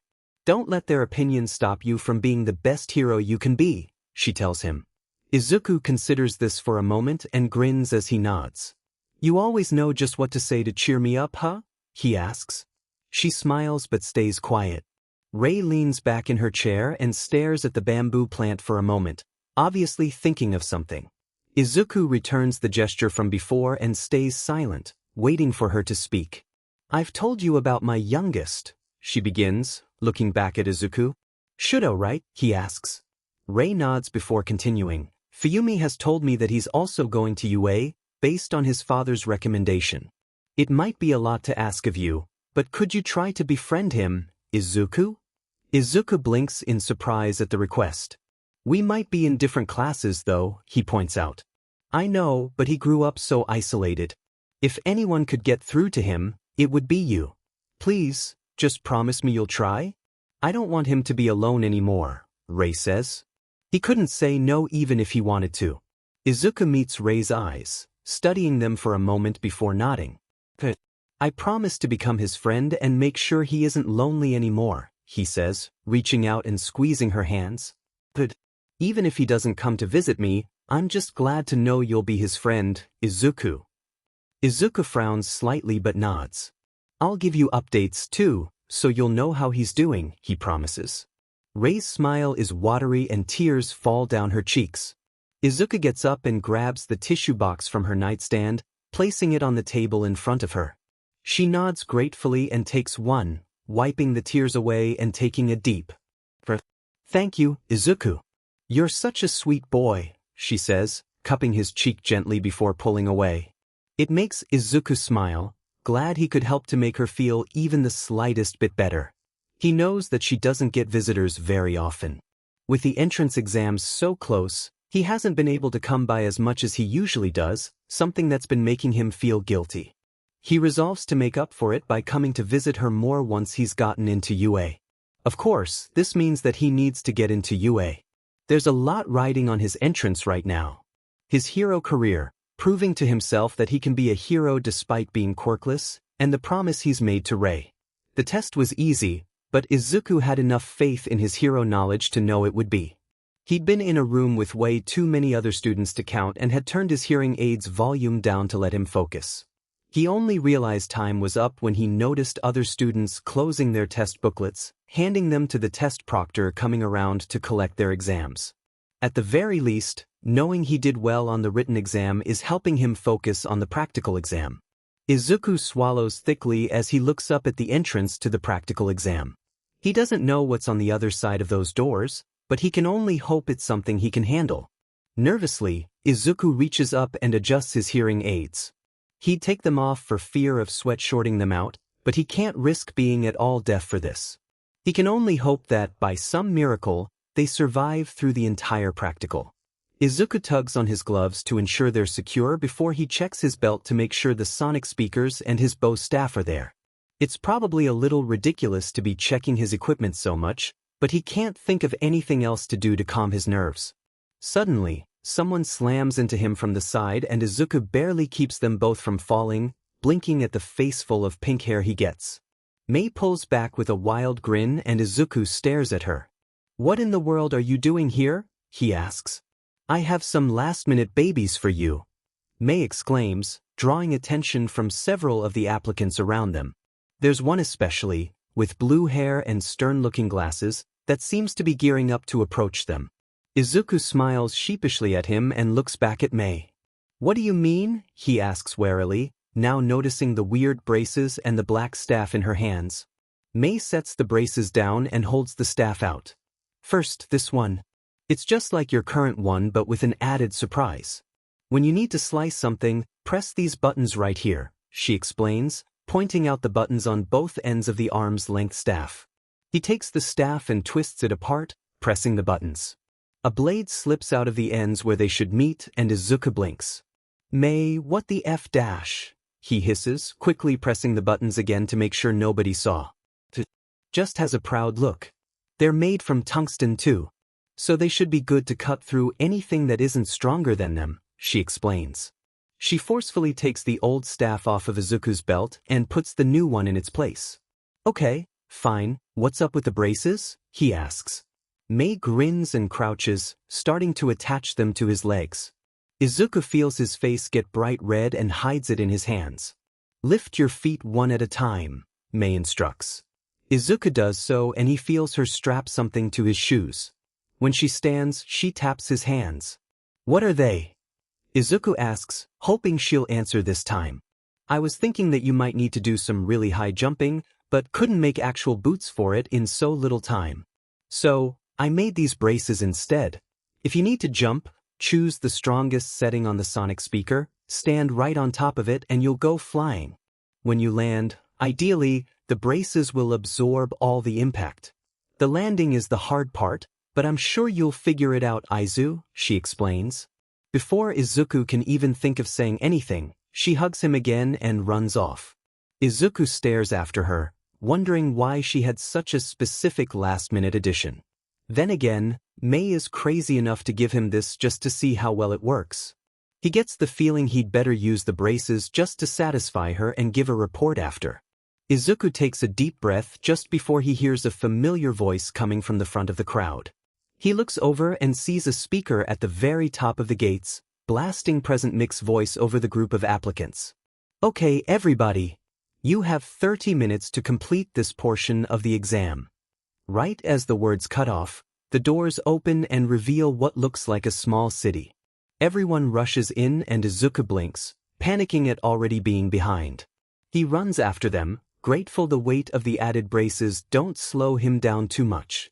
People start to break off from the group and Izuku blinks, not sure if he should go off on his own or not. He decides not to at first and sticks with the small group of people who stayed together. He needs to observe the kind of villains they're up against first. Even with the explanation from Present Mike beforehand, it's just smarter to see another group fight against a robot before he goes off on his own. Only after he's seen a two-pointer get destroyed by some kid with a laser coming off his belt does Izuku run off towards another section of the city. For just a moment, he considers finding that kid again after the practical portion is over. May would absolutely love to know how that belt worked and where he got it. That will have to wait for after the exam, though. For now, he avoids any groups as much as he can. It's a bit difficult, considering they're all trying to attack the same robots. The first chance he gets to use his billy clubs is a few minutes later when he runs into a three-pointer. His eyes widen slightly and he quickly twists the staff apart, pressing the buttons and making sure the blades have slid out before rushing it. He jumps when he gets close enough and runs up the arm of the robot. When he gets to the top, he slices that arm off. The blade cuts through the metal easier than he thought it would, making Izuku grin. He makes pretty quick work of the three-pointer, slicing off key parts until it can't move. He doesn't stop to admire the damage he caused, only running off in search of more robots to take apart. The first one took too long, which means he needs to figure out a quicker way. If they're all set up like the three-pointer, though, then the best way to inhibit them would be to take advantage of the chooks and openings in their bodies. What allows them to move will be what allows Izuku to disable them. It's probably easy to figure out, but especially so if you've had close contact with robots before. There's no way he would have known that if not for listening to May rave about her babies. Izuku takes down as many robots as he comes across. He doesn't bother thinking about the points of them. A robot is a robot and they're all worth something. By the time he reaches a more crowded part of the city, there's a litter of robot parts on the street from the other applicants as well. He thinks it means that most of them have probably been taken care of, so the exam should be over soon. The ground suddenly shakes and Izuku blinks, shifting his stance to regain his balance. Dust blows out in the wake of the huge robot coming around the buildings, causing them to fall with its sheer force. There's a huge 0 on its chest and Izuku realizes it's a zero-pointer. Izuku's eyes widen and he feels his heart stop for just a moment. The ringing in his ears that he'd been ignoring suddenly feels like all he can hear. Everyone else is running past him, trying to get away from the zero-pointer. You've got 2 minutes left. Present Mick's voice is ringing through the area and Izuku swears under his breath. He should be using those 2 minutes to find another robot or help people run away from this one. Just as he turns to run, he hears someone call out, "Help! I'm stuck!" Izuku turns to see a girl with short brown hair and round cheeks on the ground. Her leg is stuck beneath some rubble, trapping her right in the path of the zero-pointer. Izuku doesn't really think at all, instead running over to her as fast as he can. He tries to lift up the block of cement, but can't and panics. Looking around, he can't see anything to help with getting her out and realizes he'll have to stop the zero-pointer to save her. He looks up, noticing how far it is and nods. "Stay here," he tells the girl before running back down the street. It doesn't occur to him that she can't exactly go anywhere if she's trapped. Izuku pulls out one of the sonic speakers and switches it to the strongest setting, dropping it on the ground and standing on top of as best he can. He bends his knees just in time to get shot into the air at high speed. What the F-May? That's all he can think as he flies through the air and nearly goes past the zero-pointer's head. At the last second, he extends the blade on his left club and slams it into the robot, getting caught by the metal itself. It jitters him back, yanking his shoulder painfully, but he doesn't let himself think about it. The best thing he can do right now, in fact, is turn all of his thoughts off so he can focus on saving the girl trapped under the rubble. Izuku's heart is absolutely pounding and he just knows all the sweat is making his hearing aids short-circuit. Still, he doesn't let that stop him right now. Instead, he finds the CHK in the zero-pointer's neck and cuts through the wiring there, sawing through the metal in order to reach it. It takes much too long, in his opinion. The zero-pointer is getting closer to the girl still struggling, so he starts to saw faster until he feels something give. When it finally stops moving, red eyes going dark, Izuku cries out in relief. Then it falls backward and Izuku is thrown off balance. He's suddenly in the air again and watching the ground come at him faster than he can comprehend. He grits his teeth, frantically searching for anything that can save him, but he doesn't know what can. The ground gets closer and Izuku accepts that he's going to die in about 10 seconds. It was a nice life, he supposes. At least he made it to the entrance exam before dying, so there's that. He squeezes his eyes shut as the ground gets closer, bracing himself for the immense pain that will preface his death. Then he feels a stinging slap against his cheek and he stops falling, floating instead. Izuku blinks and looks down, heart pounding in his chest. The ground is right there, but he hasn't hit it. The only pain he's feeling is the burn of his cheek from where he was slapped. When he looks over to where the slap came from, the girl he saved has her arm outstretched and is panting, looking a little green like she might be sick. She presses her fingers together and says something, but Izuku can't hear it and realizes his hearing aids have shorted out. Izuku blinks as he's no longer floating and hits the ground from a much more reasonable height. Izuku groans in pain. Getting up seems like the worst idea in the world right now. He lays there for a few seconds, only sitting up when he feels someone shaking his shoulder. It's the girl, sitting in front of him with a worried expression. She's talking, but all Izuku can hear is the familiar high-pitched ring and his blood pounding in his ears. He reaches out and grabs her shoulders. My hearing aids short-circuited. I can't hear you, he says slowly, feeling weird at having to work off the vibrations in his throat once more. It's been a while since he's had to rely on them. The girl looks lost for a moment, unsure of what to do. He can't really blame her. Most people don't have to deal with someone that's deaf in this sort of context. Well, most people don't have to deal with someone that's deaf in any context at all. Izuku smiles at her reassuringly and shakily stands up, his legs a bit weak from the rough landing. At least the braces are helping him stay upright. Can you walk? He asks. She nods, then shakes her head. He hums and reaches a hand out to her, helping the girl to her feet.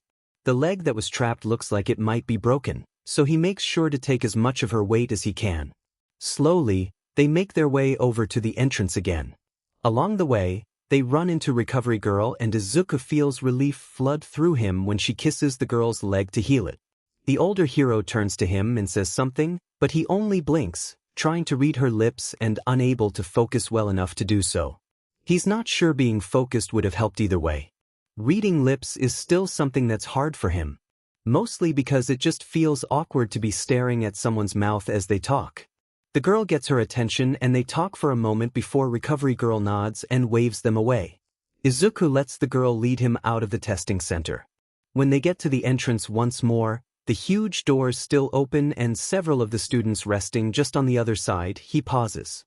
The girl looks confused, but stops with him, watching Izuku turn to look back at the fake city. His future rests on how well he performed on those streets and he wants one last look at them just in case. If he doesn't get in, he'll let this last look motivate him to try harder. He looks back at the girl and smiles apologetically before nodding towards the doors. She nods in return and he follows her out. Izuku looks around for a bit and spots Mei waving at him. She's probably shouting, based on how big her mouth is opening and the weird looks she's getting. Izuku waves back and then points to his hearing aids, shaking his head. He sees his best friend blink and nod before running over. Mei says something to the girl with him before taking Izuku's arm, pulling it around her shoulders, and leading him away from the group. It's not until they're halfway home that Izuku truly realizes the test is over. He took his chance and did the best he could. Now all he can do is wait and see if he's managed to get himself a few steps closer to achieving his dream. Izuku knows Mei must be getting impatient. After all, they've been standing outside the main UA building for the past 15 minutes. It's just that Izuku is both excited and scared shitless all at the same time. He got in, something he still can't quite believe. Not only did he get in, but according to the results, he'd ranked number 1 in the practical. He'd stared at that ranking for a long time, unable to fully comprehend the score even as rescue points were explained on the hologram. Aizu, come on already. We need to actually go inside to start the day, Mei says, grabbing his arm and forcefully pulling him inside. Izuku stumbles at first but rights himself and allows his friend to lead him towards his class. You really don't need to drop me off, Mei, he says nervously. On the train ride over, she had insisted on walking him to his class. Part of Izuku knows it's because she's just worried about him. Another part is fully aware that she's also going to his class to see other people's quirks and brainstorm ideas for support items. That earns him a dubious look from Mei. Yeah, it didn't sound that convincing to him either. He's a bit of a wreck and having someone there that he knows will help, even if it is only for a few minutes. He knows Present Mike is supposed to be teaching there, but beyond that, he's kind of clueless. Izuku takes in the school with wide eyes as they walk through. Everything is just so big. When they get to the 1A door, he blinks, feeling utterly dwarfed by the door. Why is it so big? What's with the whole school just being this big? He asks, looking over at Mei. She hums before shrugging and just pulling it open. The moment it's open, he can hear someone ordering, "Don't put your feet on the desk."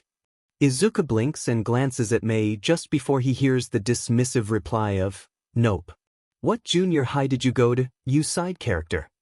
The voice is familiar in a way that makes Izuku tense, his heart beginning to pound in his ears as he sees blonde hair and red eyes. Aizu? Mei asks, her voice sounding far off and muffled even though Izuku knows his hearing aids are working.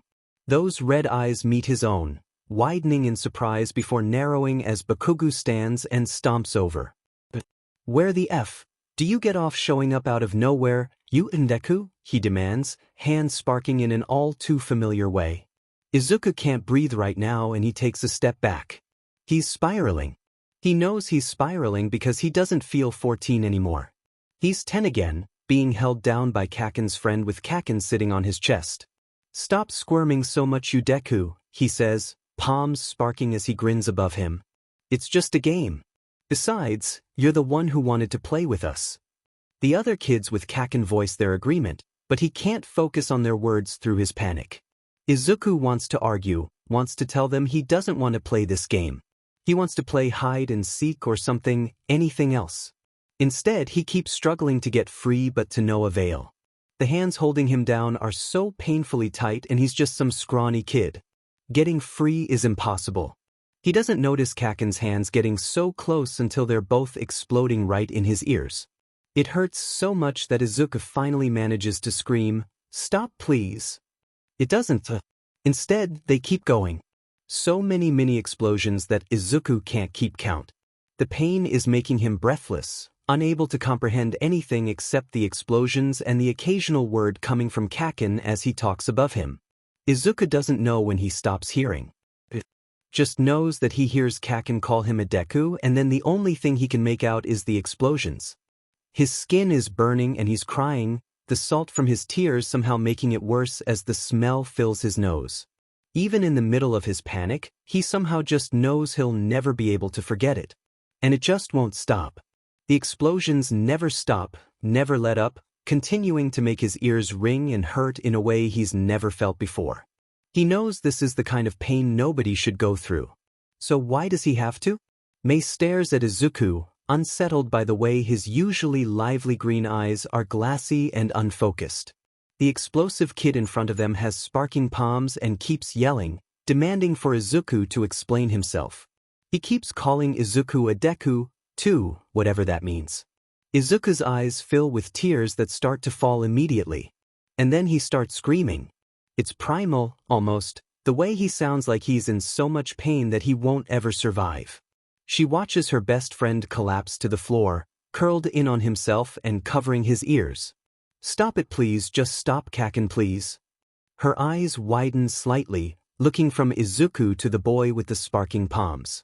He looks just as surprised, eyes widened for only a second before he looks angry all over again. What the F are you talking about, Deku? I haven't done shit to you yet, he shouts back. The other boy in the room, the one with blue hair and stern glasses, goes over and grabs the blonde, pulling him away. I must ask you to stay away from him. He is obviously panicking and your presence is either the catalyst or making it worse, the boy demands. Mei decides to ignore them in favor of focusing on Izuku. She crouches in front of him, lifting his head so he can see her. Aizu, it's okay, I promise you're safe. Come on, you know I wouldn't let anyone hurt my best friend.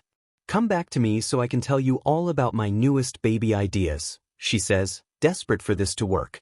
It only works insofar as he stops screaming. Izuku is now begging in whispers for this Kaken to stop hurting him. Mei pulls him into a tight hug and looks up, noticing that girl from the practical exam staring at them with wide, worried eyes. She thinks her name is Uraraka. What's wrong? She asks.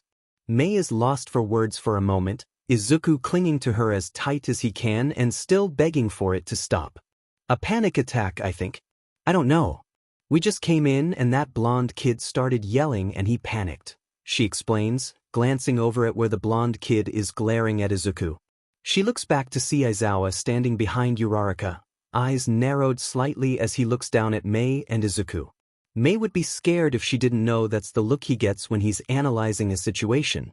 Move, Aizawa says, Uraraka yelping in surprise before quickly jumping out of the way. Hatsum, take Midoriya into the hallway, Aizawa says. Mei needs a moment to remember that Izuku's last name is Midoriya. She sort of immediately forgot it when they first met. Still, she nods and picks Izuku up from the floor, carrying him into the hallway and setting him down right beneath the window. She crouches down in front of him and talks soothingly.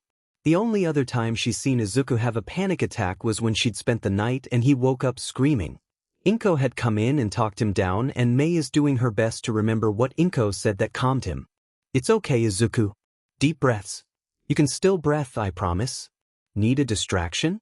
I figured out how to make Robiko do flips. Isn't that great? I'll show you the next time you come over.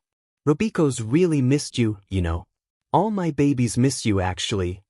Mei continues to ramble, noticing that it's helping. Izuku has calmed down at least. He's clinging to her shirt and his eyes are starting to focus again. She wants to cry with relief but doesn't want to risk making Izuku spiral again. So, instead, she just keeps talking. When Izuku starts to become aware of his surroundings, he's no longer in the classroom. Mei is right in front of him and he's clinging to her shirt, fingers aching from how hard his hands are clenched. She's all he can see right now and though her voice is still muffled, he can at least hear it over the ringing in his ears. He gulps down air, realizing he feels like he hasn't breathed in 5 minutes. It helps to calm him down enough to look around. They're in the hall now and several students are staring at him and Mei. He shrinks into himself, whimpering softly at what he thinks are judgmental looks. What the F are you all looking at? Move along, Mei orders. Izuku looks up in time to see her scowling at them as the students quickly move. Some of them go into the 1A classroom and others move down the hall. He says, his voice cracking. He winces but is relieved to see her look back at him. I'm fine now, he promises, managing a shaky smile. She looks less than convinced, but nods and stands, pulling him to his feet as well. Izuku leans against the wall, focusing on his breathing and not falling down. He reaches up and turns off the hearing aids, needing the world to be silent for just a few minutes. He feels a gentle tap on his shoulder and glances up at Mei, seeing Aizawa standing next to her. He has a frown that he can tell is concerned, even if it does look annoyed. Are you okay? Aizawa asks. Izuku takes a deep breath and nods. Yes. I'm sorry for causing trouble, he replies. If anything, Aizawa just frowns even more and Mei looks upset. You having a panic attack isn't causing trouble, Aizu. What happened anyway? She asks. Izuku looks away and just shakes his head. He doesn't want to talk about. What happened that day is something that he hates to remember. It's something that's going to stay untold for as long as he can help it. Besides, if Bakugo is here at UA, it must mean he has the potential to be a good hero. What kind of person would Izuku be to take that away from him? It's nothing. Please let it go. Mei, you should head to class before you're late, he signs. She looks like she wants to argue, but Aizawa says something that stops her. Mei looks up at him with a glare. After a few seconds, though, she looks away at Huffs. Fine. I'll see you at lunch, Aizu, she signs. Mei hugs him quickly before walking off down the hall. Izuku stares after her until she turns down another hallway. Then he looks at Aizawa. I'm sorry, he signs again. You lost your hearing due to explosions. Bakugo's quirk is to create explosions using the nitroglycerin in his sweat. Didn't you used to live next door to him? Aizawa asks, eyes narrowing slightly at Izuku. He blinks and tenses up, hugging his middle and looking away. Izuku shakes his head again and looks up at Aizawa. Class should be starting soon. Please just let me pretend this didn't happen, he says. Aizawa takes a deep breath, looking like he wants to argue. Finally, he just nods and gestures to Izuku's hearing aids. Izuku smiles gratefully and turns them back on, adjusting the frequency. He takes a slow, deep breath and shakily exhales. There are hushed voices coming from inside the classroom, and Izuku feels nerves settle in his stomach at the thought of having to go inside. Aizawa sets a hand on his shoulder and he looks up. You'll be fine, he says. Izuku gets a little smile and nods. He straightens up, adjusts his bag, and goes into the classroom. It goes completely silent when he walks in and he blushes slightly. Aizawa comes in behind him and goes up to the board. He writes out the new seating arrangement. Sit down, we're getting started, he says. Glancing at the board, Izuku finds his seat and quickly walks over, head down as he slides into his seat. He glances to his right and blinks at seeing a boy with red hair and a scar over his left eye. When the boy glances over at him, Izuku sees the gray eye and white hair and realizes that this is Shudo. They stare at each other for a moment, Shudo's eyes drifting to the scars on Izuku's ears and upper cheekbones. His expression doesn't change as he meets Izuku's eyes again. Instead of saying anything, Izuku just smiles warmly at Shudo before looking back at the board. Aizawa looks out at the students blankly. Welcome to UA's hero course. Go put on your gym clothes and meet on the pitch. Izuku frowns a little, standing towards the front of the group. Bakugo is on the opposite end as him and Izuku is doing his best to not look over. He doesn't need a repeat panic attack. Even though the other students are just in their gym uniforms, he has on his utility belt since Aizawa told him he'd probably need it for this activity. We're going to do a quirk assessment test, Aizawa says, watching them all with an unimpressed look when they freak. He glances at Izuku and he just barely shrugs at his teacher. Uraraka is the first one to talk. What about the entrance? Ceremony? The orientation? She asks, eyes wide. Izuku glances over at her and kind of feels bad that he's the only one who's used to Aizawa's training methods. If you aren't ready for them to get intense, then freaking out is a pretty reasonable response. There's no time for such leisurely activities if you're going to become a hero. UA's selling point is the unusual approach to education, so deal with it, he says. Aizawa turns to them and holds up a phone with fitness tests listed on it. You've been doing these fitness exams since junior high but without the use of your quirk, right? Izuku nods along with the class. Aizawa hums and looks over the students, eyes pausing on Izuku before moving on. They stop on Bakugo and he asks, Bakugo, you finished second on the practical exam, right? What was your best softball throw in junior high? Bakugo blinks. 67 meters. Aizawa nods and throws a softball to him. Do it with your quirk. Bakugo looks between the ball and Aizawa for a moment before nodding. He steps into the circle drawn with chalk and stretches his arms. He steadies himself and winds his arm back. When he throws the ball, it's with a loud shout of "Die!" and a huge explosion. Even though he was expecting it, Izuku's breath hitches and he flinches at the explosion. Several of the other students glance at him and he blushes slightly, looking away. He meets Aizawa's eyes and frowns slightly, suddenly getting the idea that Aizawa wanted to see just how Bakugo's quirk worked. When the ball lands far away, the phone in Aizawa's hand beeps and he turns to the group. He holds it up, letting them see the 705.2 m on the screen. Knowing your maximum first is the best way to build a foundation for hero training. The class bursts into noise at seeing Bakugo's score. Izuku glances around at them, noticing how most of them are excited at getting to use their quirks to complete these fitness tests.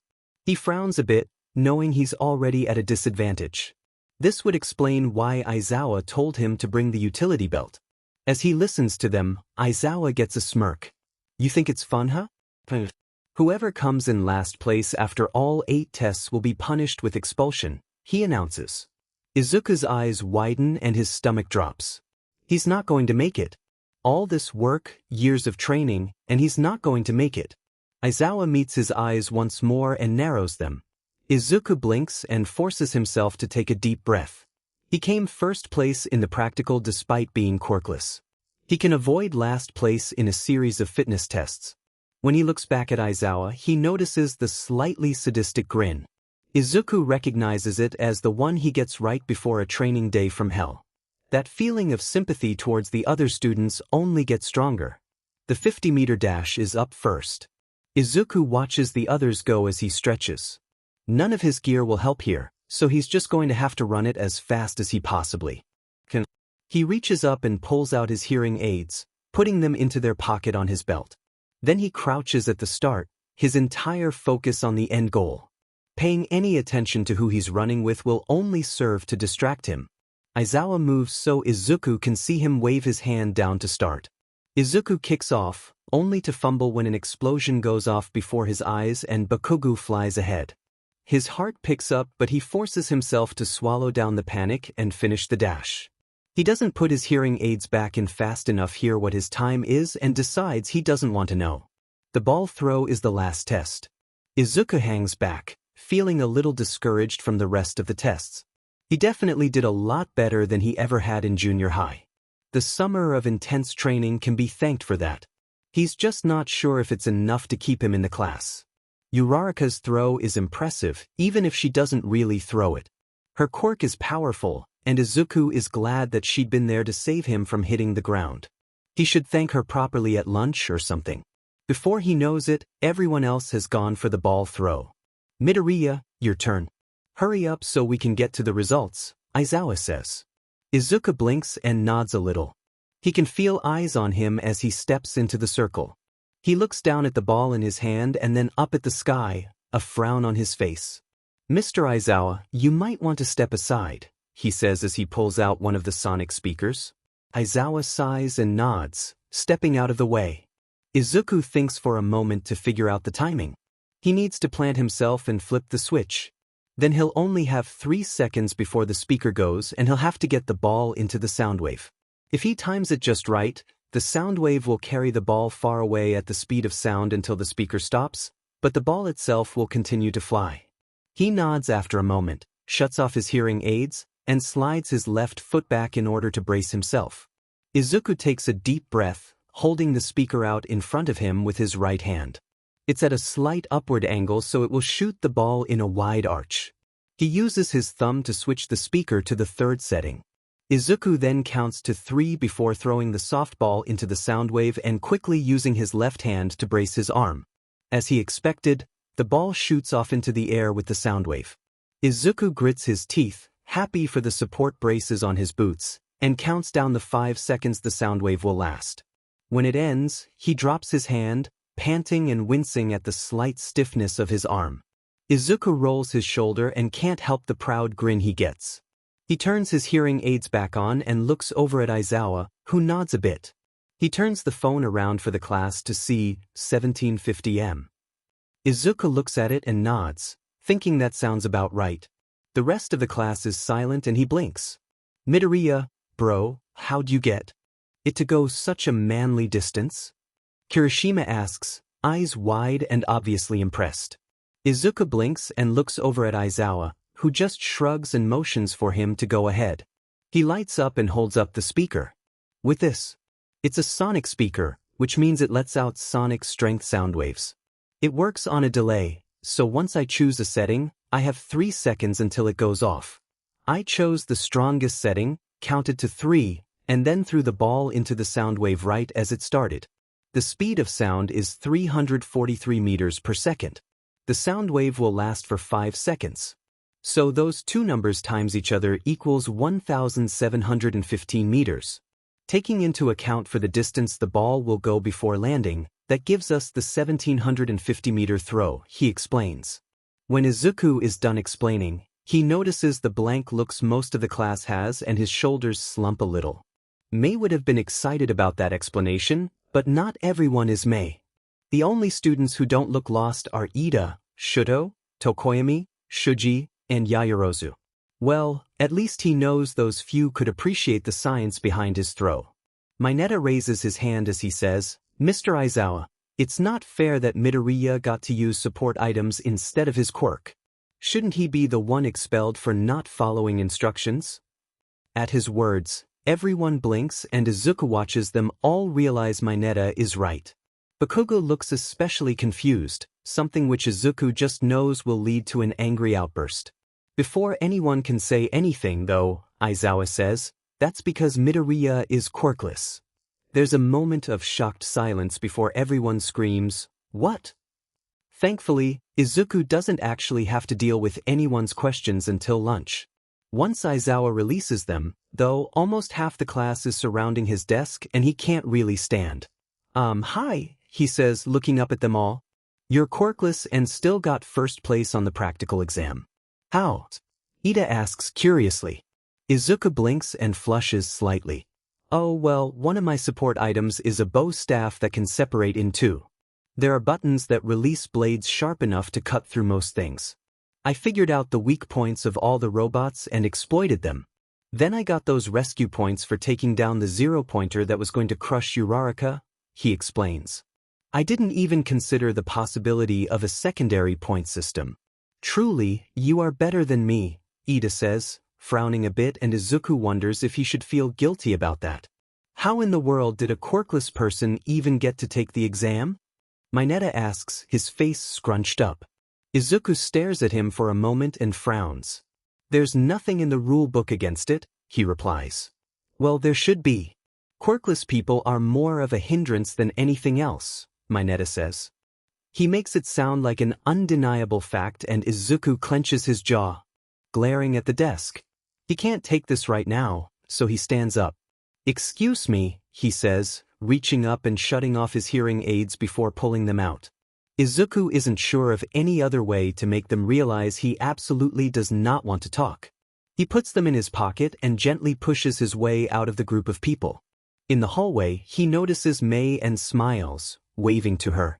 He makes sure nobody from the group around his desk has followed him out before putting the hearing aids back in. Hey, Mei, he says, they found out I was quirkless. Mei blinks and frowns. Do I need to punch someone? She asks, utterly serious. What? They were just asking questions, I guess. Let's just go to lunch, he says, grabbing her wrist and tugging her towards the cafeteria. It's already pretty crowded when they get there. Izuku looks around with a slight frown, pausing when he notices Shuto sitting at a table by himself. He looks at Mei and nods towards the other boy. That's Rei's son, he says. Oh, yeah, are you gonna tell him you know his mom? Mei asks, looking over to where Shuto is sitting. Izuku studies Shuto as he thinks over Mei's question. He looks lonely. Seeing Shuto by himself reminds him of how alone he was before he met Mei.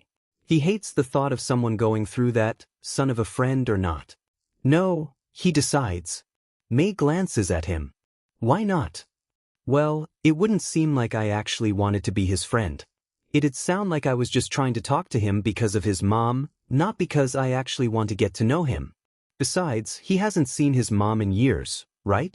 How weird would it be for some random kid to just walk up to you, sit down, and introduce himself by saying he knows your mom? It'd be weird to me, at least. And I don't think I'd really trust that person very much. I'd constantly be wondering if they actually enjoy my company or just have to be around me because my mother asked, he explains, just speaking his own thoughts towards the end. Mei nods along. I see. Well, good luck. I'll grab us lunch and join you, she says, grinning as she pushes him towards the table.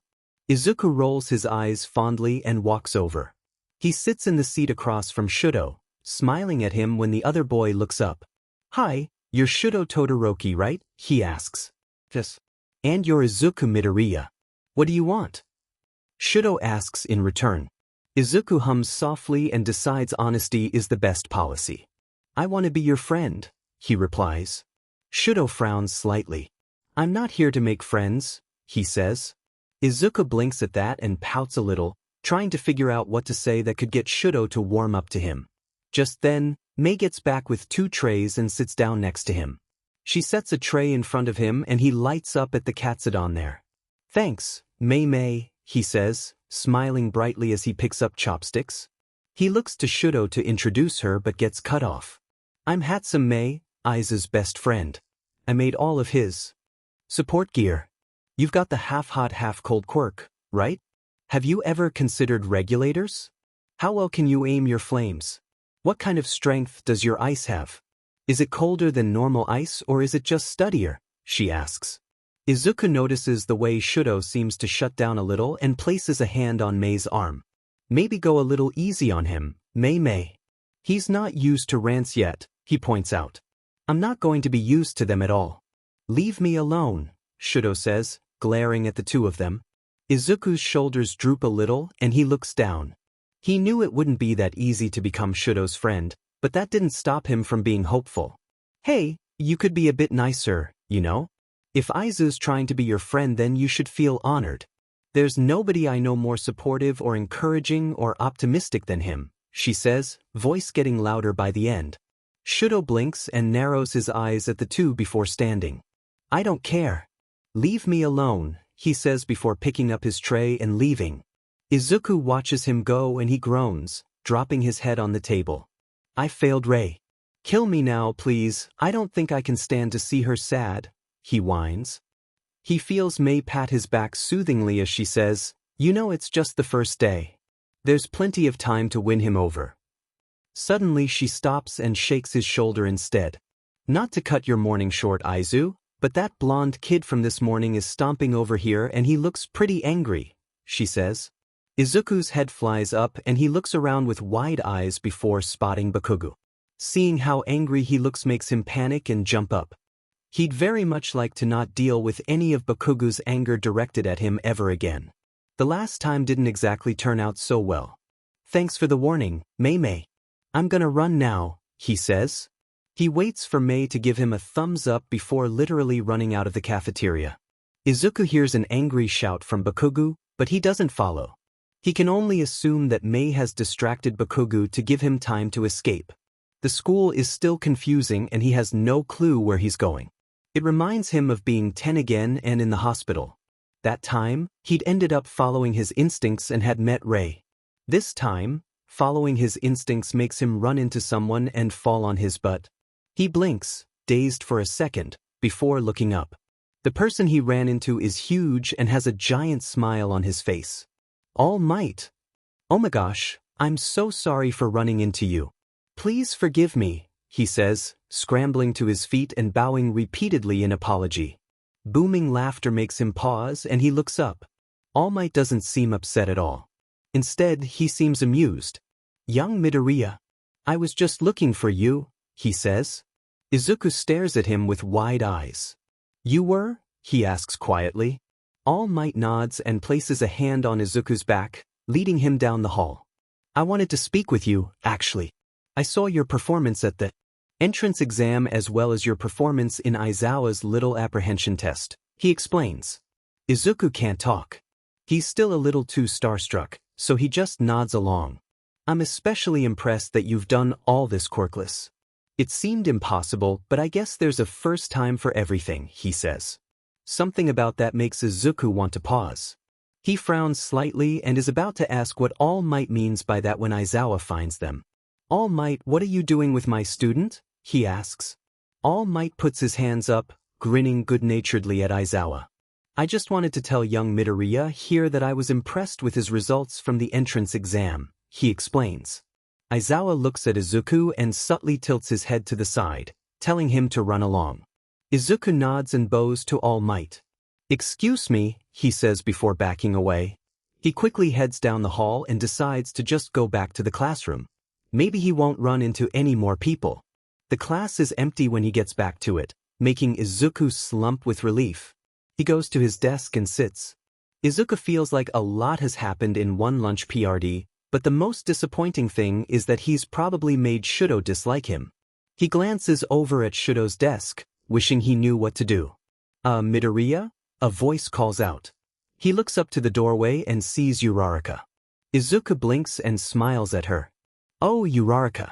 I've been meaning to thank you for your help during the entrance exam.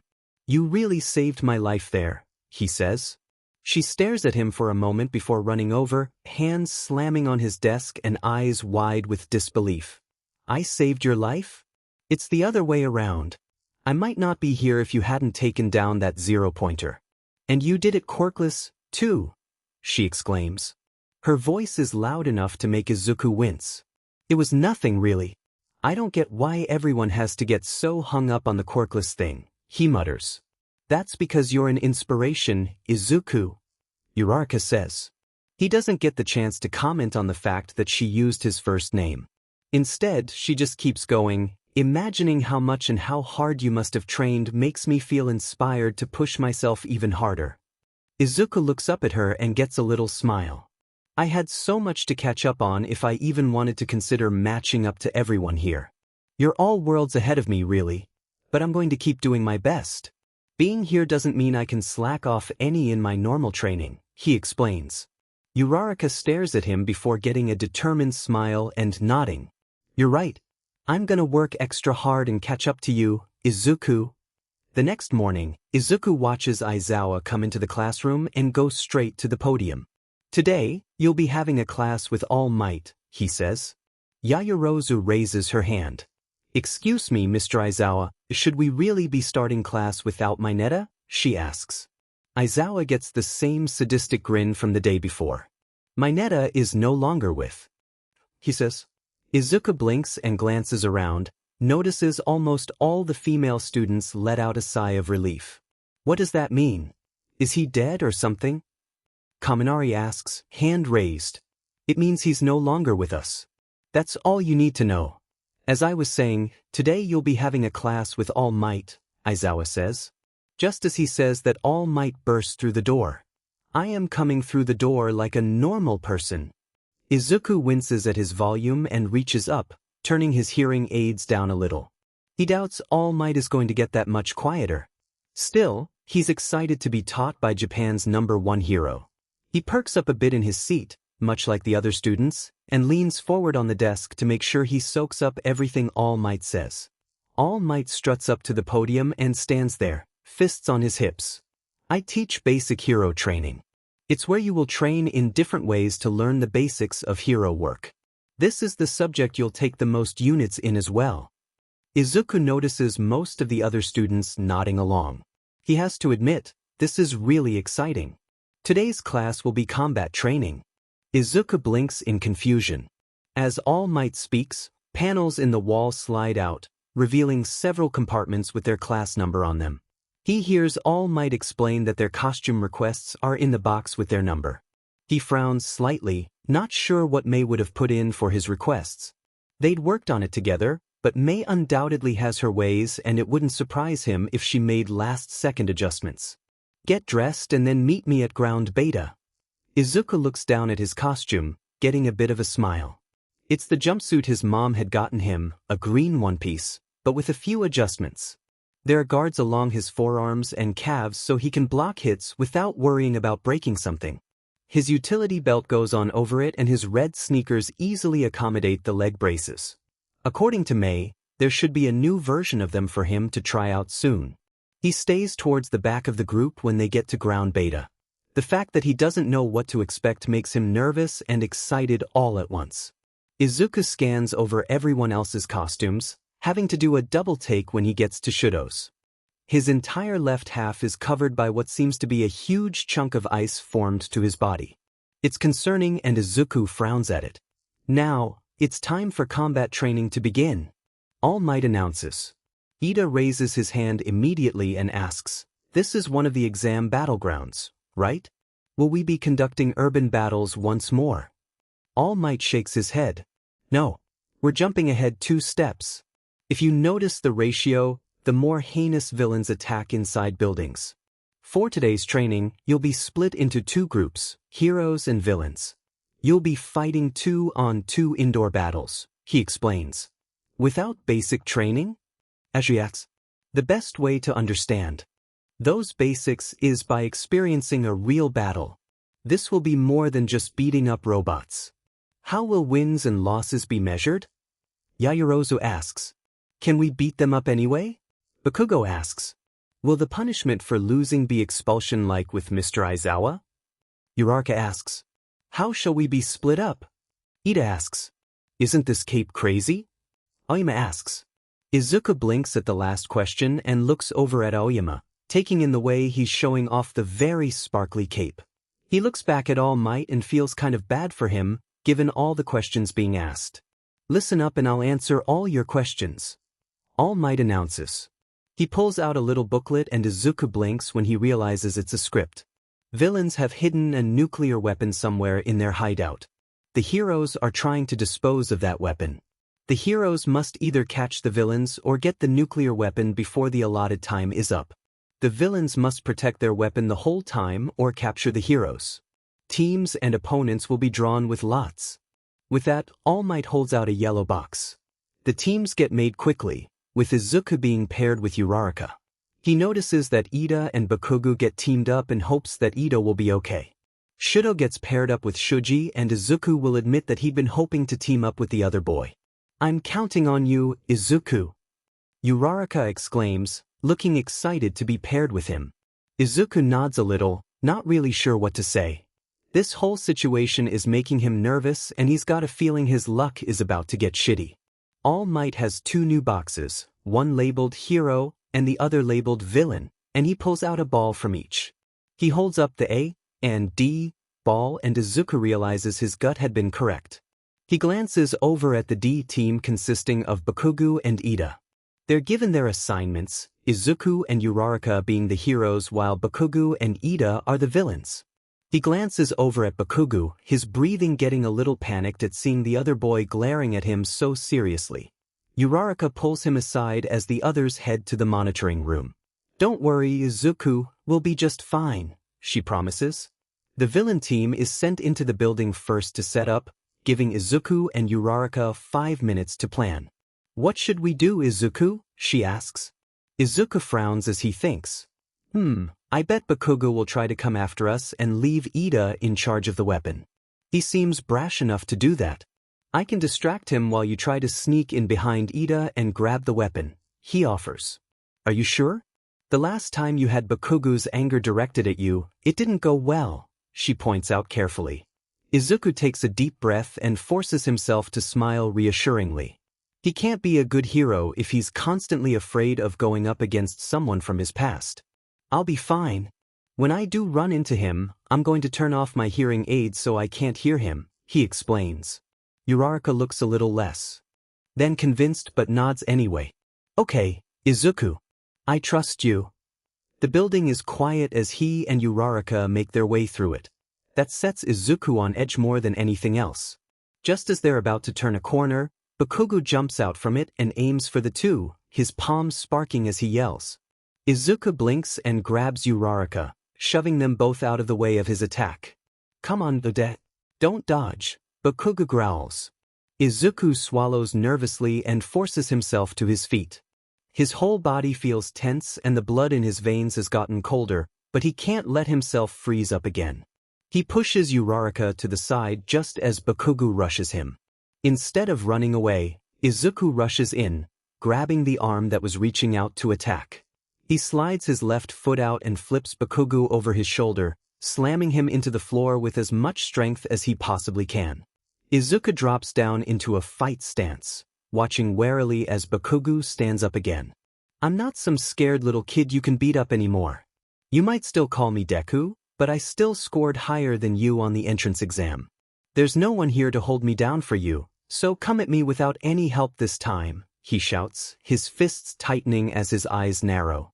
He knows that he's still shaking slightly, but it's something he can't help, especially when mini explosions start to burst across Bakugo's palms. You still think you're better than me even though you're shaking. That's what I effing hate about you, Deku. You don't know when to get out of the demon way. Bakugo shouts back.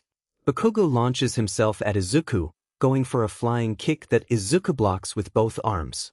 He's grateful for the guards as he pushes his arms out to throw Bakugo off him. He notices Uraraka runs in the opposite direction and hopes she can find the weapon. You've got some confidence, looking away during a fight. Bakugo tells him. He uses the momentum of the wall he gets thrown into to kick off, flying at Izuku once more with an explosion aimed to hit him in the face. Izuku ducks and rolls out of the way, the explosion hitting the wall where his head was. He takes the moment of the smoke clearing to reach up and turn off his hearing aids. It's hard to focus with Bakugo yelling at him, each word making him want to spiral down into horrible memories. Right now is about proving he's no longer that quirkless, helpless kid that Bakugo lorded power over.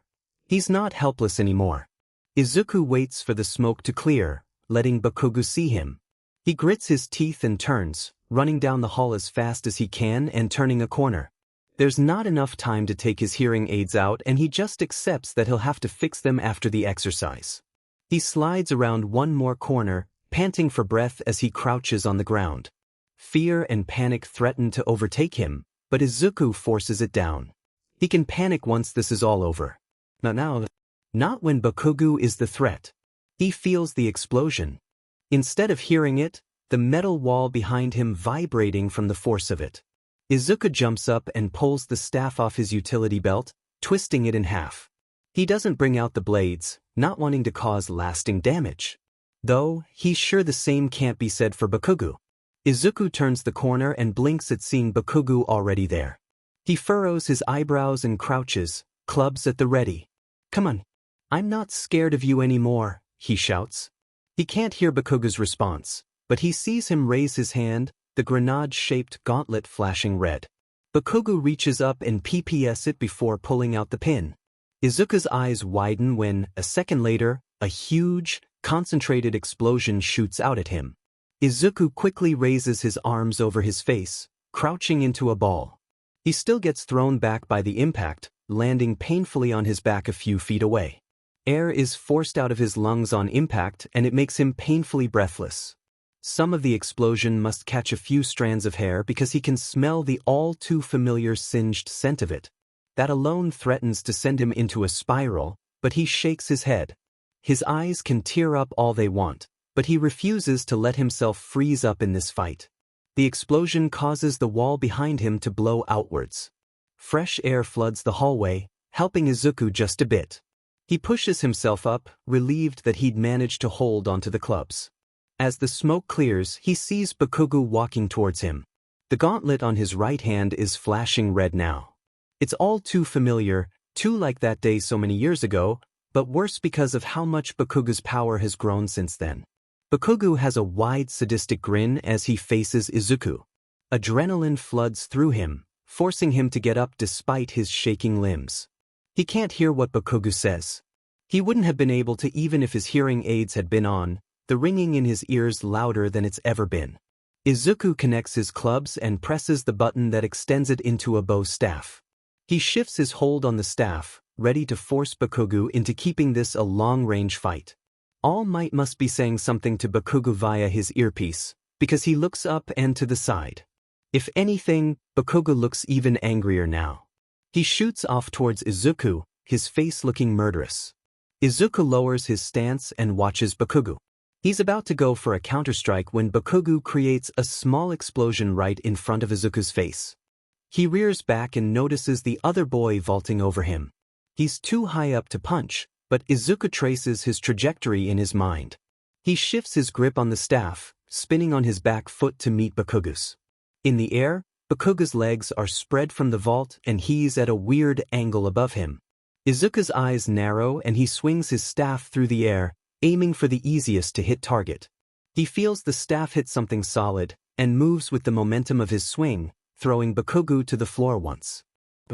Izuku pants, staff raised and ready to go again as he looks at Bakugo. He blinks when he realizes that Bakugo is curled up into a ball, holding his crotch with tears streaming down his face. He stares down at him, needing a moment to comprehend what exactly happened before he jumps into action and quickly wraps Bakugo up in the capture tape. Once Bakugo is secure, Izuku reaches up and turns his hearing aids back on, wincing at the feedback he gets. He figures that Ida and Uraraka must be on a top floor, so he starts to run up the first set of stairs he finds. He's not sure how much time is left, but he hopes it's enough to help. When he finally manages to hear Ida yelling at Uraraka, he bursts into the room where Ida is guarding the warhead. He sees Ida hugging the warhead and runs towards him, twisting the staff in half and pulling it apart once more. Ida, he shouts, getting the others' attention. The only choices Ida has are to stand and fight or run away. Either way, his attention is taken off of the warhead. He chooses to fight and powers up his legs to rush Izuku. Luckily, Uraraka sees it as the opportunity it is. Izuku watches her make herself weightless and crouch against a pillar. Ida charges him and Izuku lets himself get tackled, gasping out in pain. He quickly wraps all his limbs around Ida, yanking on him to get him off balance. They fall to the ground, Izuku on the bottom and taking the brunt of the weight of Ida's armor. His vision blurs, but he doesn't let go of Ida. He turns his head in time to see Uraraka push off from the column, floating towards the warhead as fast as she can. She releases herself just in time to fall onto the weapon, officially retrieving it. Izuku manages a smile, hearing All Might's excited, "Hero team wins," coming from Ida's earpiece. Then the world goes black. When Izuku gains consciousness, everything is absolutely silent. It's one of those rare times that his ears aren't ringing. Usually, he takes a second to appreciate that, but memories of exactly why he'd passed out flood through him and Izuku's eyes fly open. He blinks, staring at the white ceiling above him. It's familiar in the way that only hospitals feel. God, he hopes he isn't in a hospital. Izuku glances around and realizes he's actually just in the UA infirmary. He sighs with relief and carefully pushes himself up. Immediately, his head spins and Izuku squeezes his eyes shut. He holds his head in his hands, taking deep breaths to calm himself down. It only takes him a few seconds to do so, which is a bit surprising. Somehow, despite the promise to himself that he could panic after the fight, he doesn't feel the need to. Maybe he freaked out in his sleep. Or maybe it's just waiting to catch him off guard. Either way, he's glad it's not happening right now. Izuku looks up and looks around, noticing his hearing aids on the nightstand next to the bed.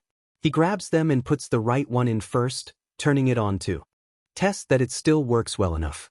When he only gets feedback for a few seconds, he puts the other one in. They both work and Izuku smiles softly with relief. "I see you're finally awake," Recovery Girl says as she walks over to his bed. He blinks and looks at her. The last time they'd met had been at the entrance exam, but he hadn't heard her voice yet. "Oh yeah, thanks for taking care of me. How long have I been here?" he asks. Recovery Girl frowns a little as she checks him over. "About a day. We had to keep you overnight because you started thrashing in your sleep. You said some worrying things, you know," she tells him, looking up with a knowing glint in her eyes. Izuku quickly looks away, annoyed with how everyone keeps trying to find out about his past. He can't exactly say he's done with it, but he wants to be. How can he do that if everyone keeps bringing it up? "I'm sorry for the inconvenience. I get nightmares," he replies. He feels a gentle hand on his cheek, fingers just barely reaching where his scar reaches out. "Nightmares or memories, Midoriya?" she asks. The question makes Izuku JRK backward. "It's nothing important. Am I allowed to leave?" he asks. Recovery Girl looks like she wants to say no, but he supposes there's no real reason to keep him there any longer. "Your mother came by with a change of clothes for you. You can use the bathroom to make yourself presentable and then go. Everyone should be at lunch right now," she says, pointing to the canvas bag sitting next to his backpack on the floor by the bed. With a nod, Izuku grabs the bag and gets up. He feels dizzy for a moment and closes his eyes, taking a deep breath. When he opens his eyes, he smiles reassuringly at Recovery Girl before heading over to the bathroom. Inside the bag is a change of clothes, a hairbrush, and a toothbrush and toothpaste. His mom really thought of everything, huh? Izuku smiles and pulls out the hearing aids, setting them on top of the clothes in his bag, then washes his face. He can't believe he was kept here overnight. His mom must have been worried sick about him. Izuku frowns a little at the thought as he looks at himself in the mirror. He'll have to call her when he gets the chance. Or text her at least. Once his face is pat dry, Izuku puts the hearing aids back in and changes into his clothes. He's only just put the dirty ones back into the bag when an alarm starts to go off. At first, he wonders if it's the normal ringing but realizes there's too much of a pattern for that to be the case. He opens the door and looks over to Recovery Girl. "What's going on?" he asks. "It's the alarm for trespassers. Normally, I'd have you evacuate too, but according to Nizu, it's only the press." "There's no need to panic," she says. Izuku slowly nods, hearing absolute panic outside the doors now that he thinks to listen. "What about everyone else?" he asks, looking over at the doors. He wonders if Recovery Girl would allow him to go out into the hall and tell them everything's fine. He doesn't get the chance to ask because she pushes him gently towards the bed again. "Don't worry about them. You sit down and wait for the alarm to stop. I'll let you go to class then," she says. Izuku sighs but doesn't argue. Instead, he takes the chance to text his mom and thank her for the clothes. She responds almost immediately and Izuku can just visualize the relieved tears she's crying. He feels bad for making her worry, but there's not much he can do to change what happened. The alarms stop a few minutes later and the shouting in the hallway dies down a bit after that. Izuku blinks when he realizes and looks up at Recovery Girl hopefully. She sighs, pulls out something in a plastic package and goes over to him. "You missed lunch, so eat this on the way to class," she tells him, holding out a meat bun. Izuku smiles blindingly at her and takes it. "I will, thank you," he says, bowing to her before he runs out of the infirmary. He tears into the meat bun, walking slow enough to finish it by the time he gets to the classroom. The fact that he's going to be entering while everyone else is already sitting down doesn't occur to him until he's opened the door. Yaoyorozu is standing at the front of the class, but everyone else is sitting at their desks. They're all looking at him now that he's standing in the doorway. Izuku tenses slightly and manages a shaky smile. Sorry for interrupting," he says. "No, you're actually just in time, Midoriya. You were voted class rep and now we need to pick the other officers," Yaoyorozu explains. Izuku blinks and looks around at the others in the class, a little panicked at the sudden information. Uraraka smiles apologetically at him. "I nominated you, Izuku. You were just so cool during the combat exercise," she explains. He doesn't get the chance to answer before Yaoyorozu is leading him up to the front of the class as well. Izuku stares at his classmates for a moment, looking around. "Thank you, but I can't accept. If it's okay, I'd like to nominate Ida. Every time I see him, he's trying to do what's best for the class and our education, so I think he'd make a much better rep," he says. Everyone starts talking and Izuku is relieved to hear that most of them are agreeing. He hears something about Ida looking like the guy who calmed everyone down but doesn't really know what that means at all. A tired voice from his right says, "You're wasting time. Just hurry up and do whatever you're going to do." Izuku looks over and isn't too surprised to see Aizawa in his sleeping bag. He smiles a bit in amusement and looks back at the class. Ida is standing now with a determined glint in his eyes. "If the class rep has nominated me, then I must accept. I, Ida Tenya, will do my best to carry out my duties as the class representative," he announces. Ida's excitement makes Izuku smile a bit more and he steps down, gesturing for Ida to take his spot at the front of the booth. He heads back to his seat, forcing him to not look at Bakugo despite feeling the glare from him. When he sits, he notices Shudo glance over at him with what might be worry. Izuku smiles reassuringly. "I'm fine," he whispers. "I didn't ask." Shudo looks away after that, back to the board and Izuku slumps slightly. Getting to be his friend is definitely going to be harder than he thought. Aizawa stands at the podium and looks over the class, frowning slightly at seeing the discouraged look on the problem child's face. He doesn't need to think too hard to find the reason for it. He knows about the promise Izuku made to Rei. Putting Izuku at the back of the class had to happen. For the most part, he knows the boy wouldn't have been able to focus at all if Bakugo wasn't within his sights. He'd have been too nervous, despite his insistence otherwise. It was just lucky that Mineta is gone and it wasn't too difficult to rearrange the seating to place Izuku at the back, next to Shudo. Huffing softly, Aizawa looks at the other students. "Today we'll be doing rescue training. The facility is off campus. Decide if you want to wear your costumes or not. Meet me at the bus in 10 minutes, he tells them, opening the panels for them to grab their costumes. He spares one more glance at Izuku before leaving the room and heading to the bus. There are so many ways for a problem child to get into trouble during rescue training. Izuku feels bad for Ida on the bus ride over. He tried hard to make them all file into the bus in pairs, but the bus seats had made that kind of useless. He'd ended up sitting between Satu and Azui, watching Ida with a sympathetic smile. I tend to say whatever comes to mind, Azui says before looking over at him. Midoriya, a lot of people think you shouldn't be a hero because you're quirkless. Izuku blinks, staring at Azui. I've heard that all my life, but I'm not going to let that stop me, Azui, he replies. Please call me Tsu. Kirishima leans over with a grin. It's super impressive, though. You came in first place at the practical and beat Bakugo without a quirk, he says. Izuku flushes slightly and looks away. I've just had a lot of training. Since I was 10, actually, I've been training for the entrance exam, he explains. That's impressive, Midoriya. I must admit, when I first saw you at the entrance exam, I thought it was unethical of you to have so many support items already. Especially when that handsome girl brought you even more. Now, though, I see it was just to level the playing field so you could compete, Ida says.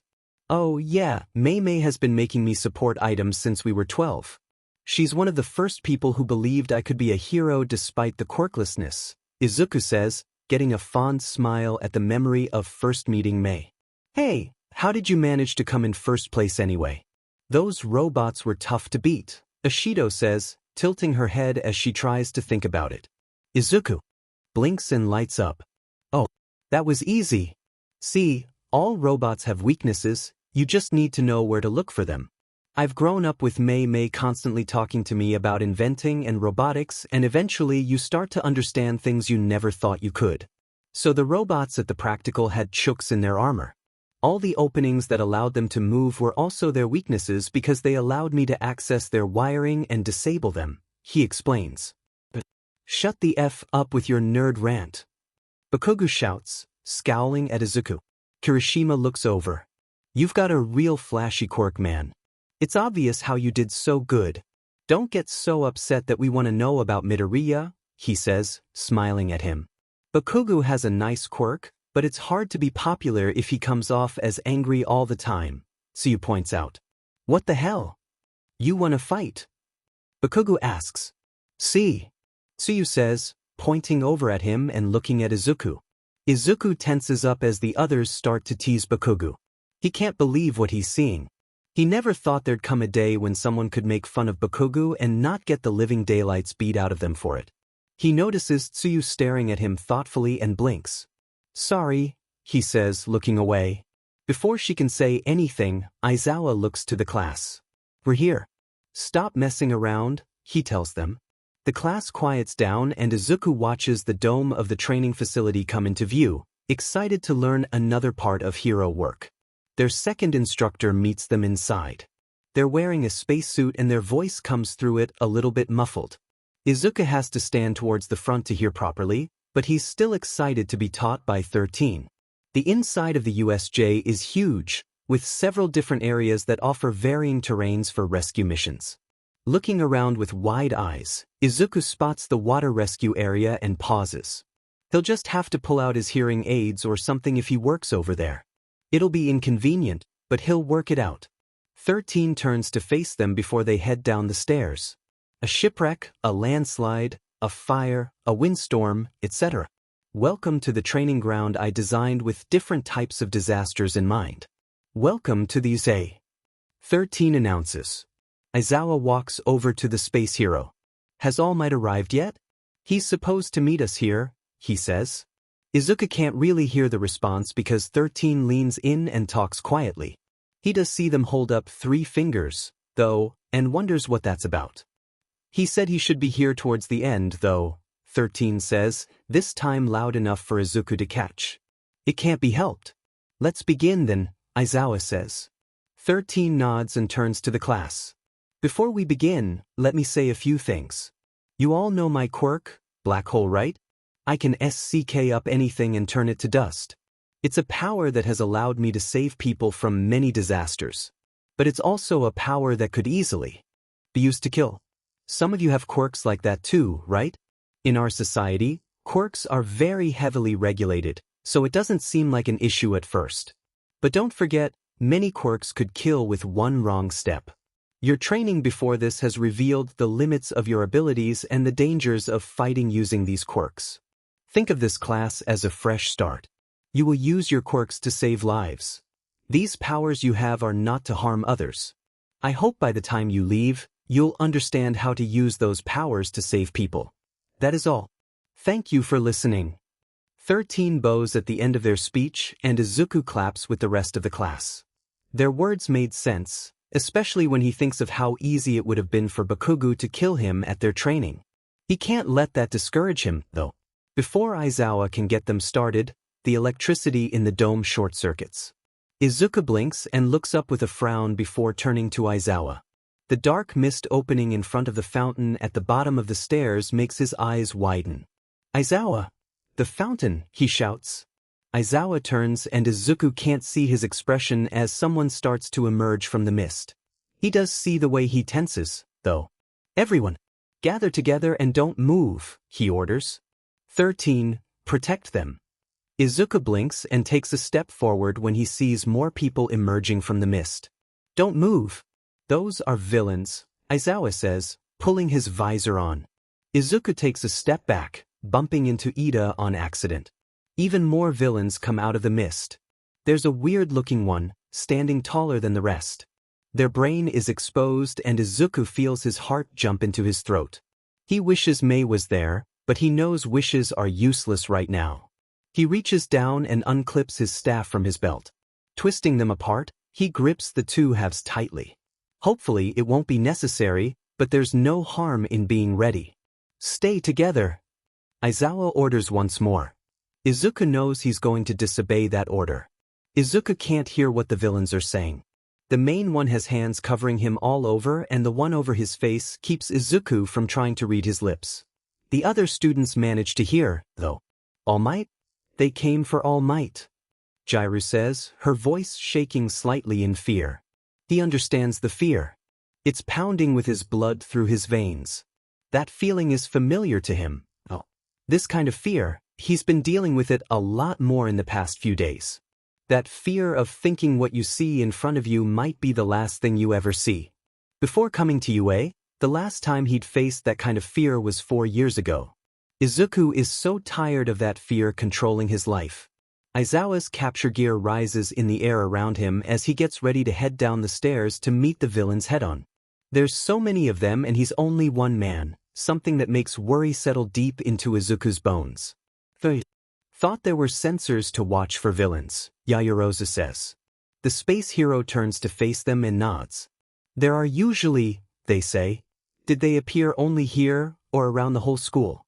If the sensors aren't responding, they must have someone with them with a quirk to take care of it. They're foolish but not dumb, considering they attacked an isolated campus where only one class of students were supposed to be present. They must have some goal in mind, Shudo says, frowning a little. The villains are approaching the stairs now, seeming unafraid of the pro-heroes there. Aizawa steps forward.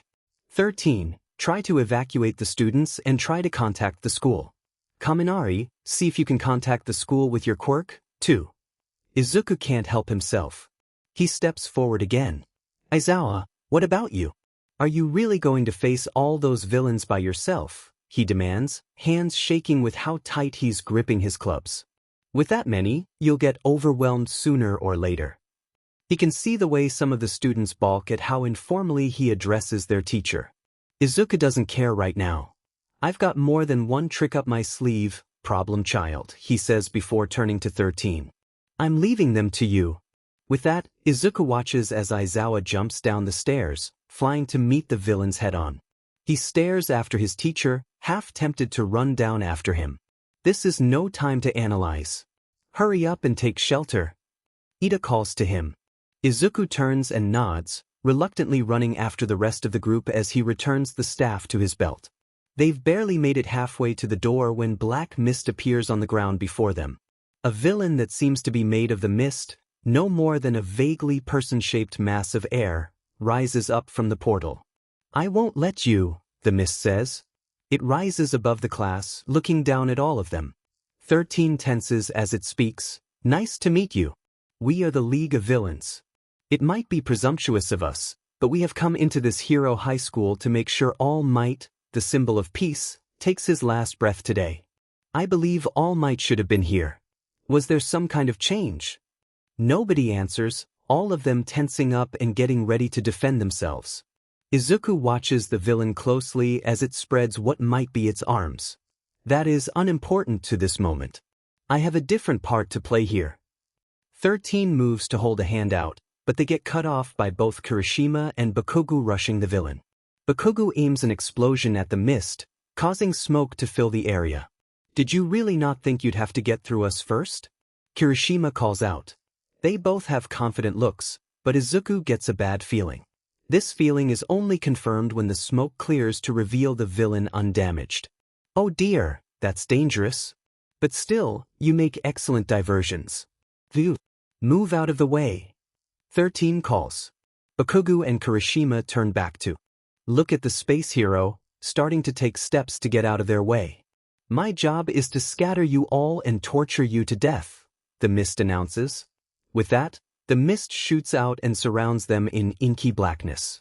It rushes over and around them like wind, making Izuku feel like he's going to be blown away any second now. The next thing he knows, he's been thrown off balance. Izuku feels himself falling and moves his arms away from his face. He finds himself in the air, being shoved out of a portal directly above the water in the shipwreck area. His heart stops as he plummets towards the huge pool. Izuku reaches up to his ears, scrambling to pull out the hearing aids. There's no way the two aids will survive the water, but they'll definitely short-circuit upon impact. Even that tiny bit of electricity might be dangerous in the water. Izuku's panting, just managing to get the hearing aids out before he hits the water. He takes in as much last-minute air as he can, but he already knows it isn't enough. He's getting zapped by his hearing aids. It's nothing all that strong, at least not when compared to Mei's cattle prod's attempt, but it still hurts. Izuku forces himself to let go, watching the hearing aids sink to the bottom of the pool far below him. That ringing is all he can hear now as he pushes himself towards the surface. His mind races, trying to think of a plan for getting out of the water and helping to get the others safe. He feels a disturbance in the water before he sees a shark-faced villain shooting straight for him. Izuku opens his mouth to scream on instinct, quickly covering it when water rushes in. There's nothing he can do. His sonic speakers won't work. Sure, the compartments on his belt are waterproof, but the moment he opens them the speakers are ruined. Izuku squeezes his eyes shut, bracing for impact and pain. When he feels another rush of water wash over him from the side, he opens his eyes, never more relieved to see Tsuyu in his life. She kicks the villain off course and then looks over at Izuku. Her mouth moves and Izuku thinks she says his name, but he really can't tell for all the bubbles in the water. Then her tongue shoots out, wraps around him, and she shoots through the water towards the surface. Izuku is dragged along behind her, but can't complain since it means he'll get air faster. When he breaks the surface, he gulps in air as quickly as he can. Tsuyu places him in the ship they surface near before climbing up herself. Izuku sits up as she comes over the side of the ship, dropping onto the deck. Thanks, Tsu, he says. She replies, but her tongue sticking out makes it impossible to read lips. Izuku blinks and reaches up on instinct to turn his hearing aids on. His fingers twitch when there's nothing there. He feels empty as he looks over towards the water, the gravity of the situation hitting him. His hearing aids are gone. At the bottom of the pool and absolutely dead. There's no way to salvage them.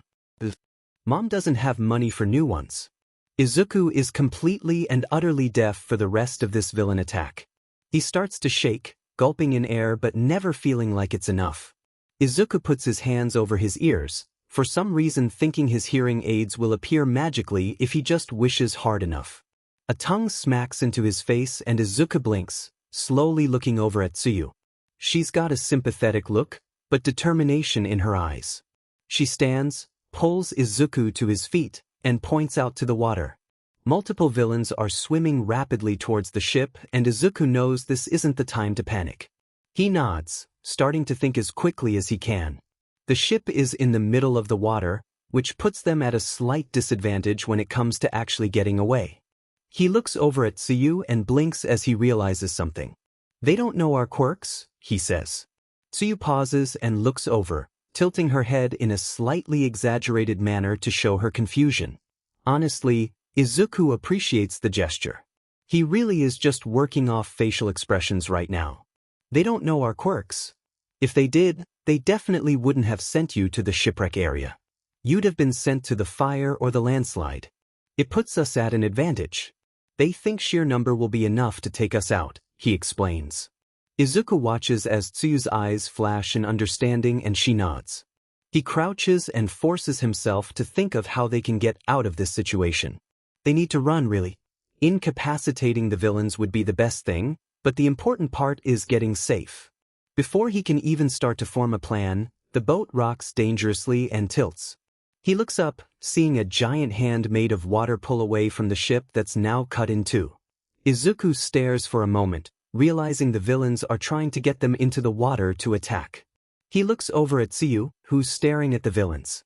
"Tsu, you're basically like a frog, right?" he asks. She nods and Izuku stands, opening one of the pouches on his belt. He pulls out a sonic speaker and takes a deep breath. "You can jump really high, even while carrying me, can't you?" he asks. Tsuyu thinks for a moment before nodding again. "Good. Wrap your tongue around me and then let me get on your back. When I say go, jump as high as you can. I'll put the sonic speaker on the highest level and aim it at the water.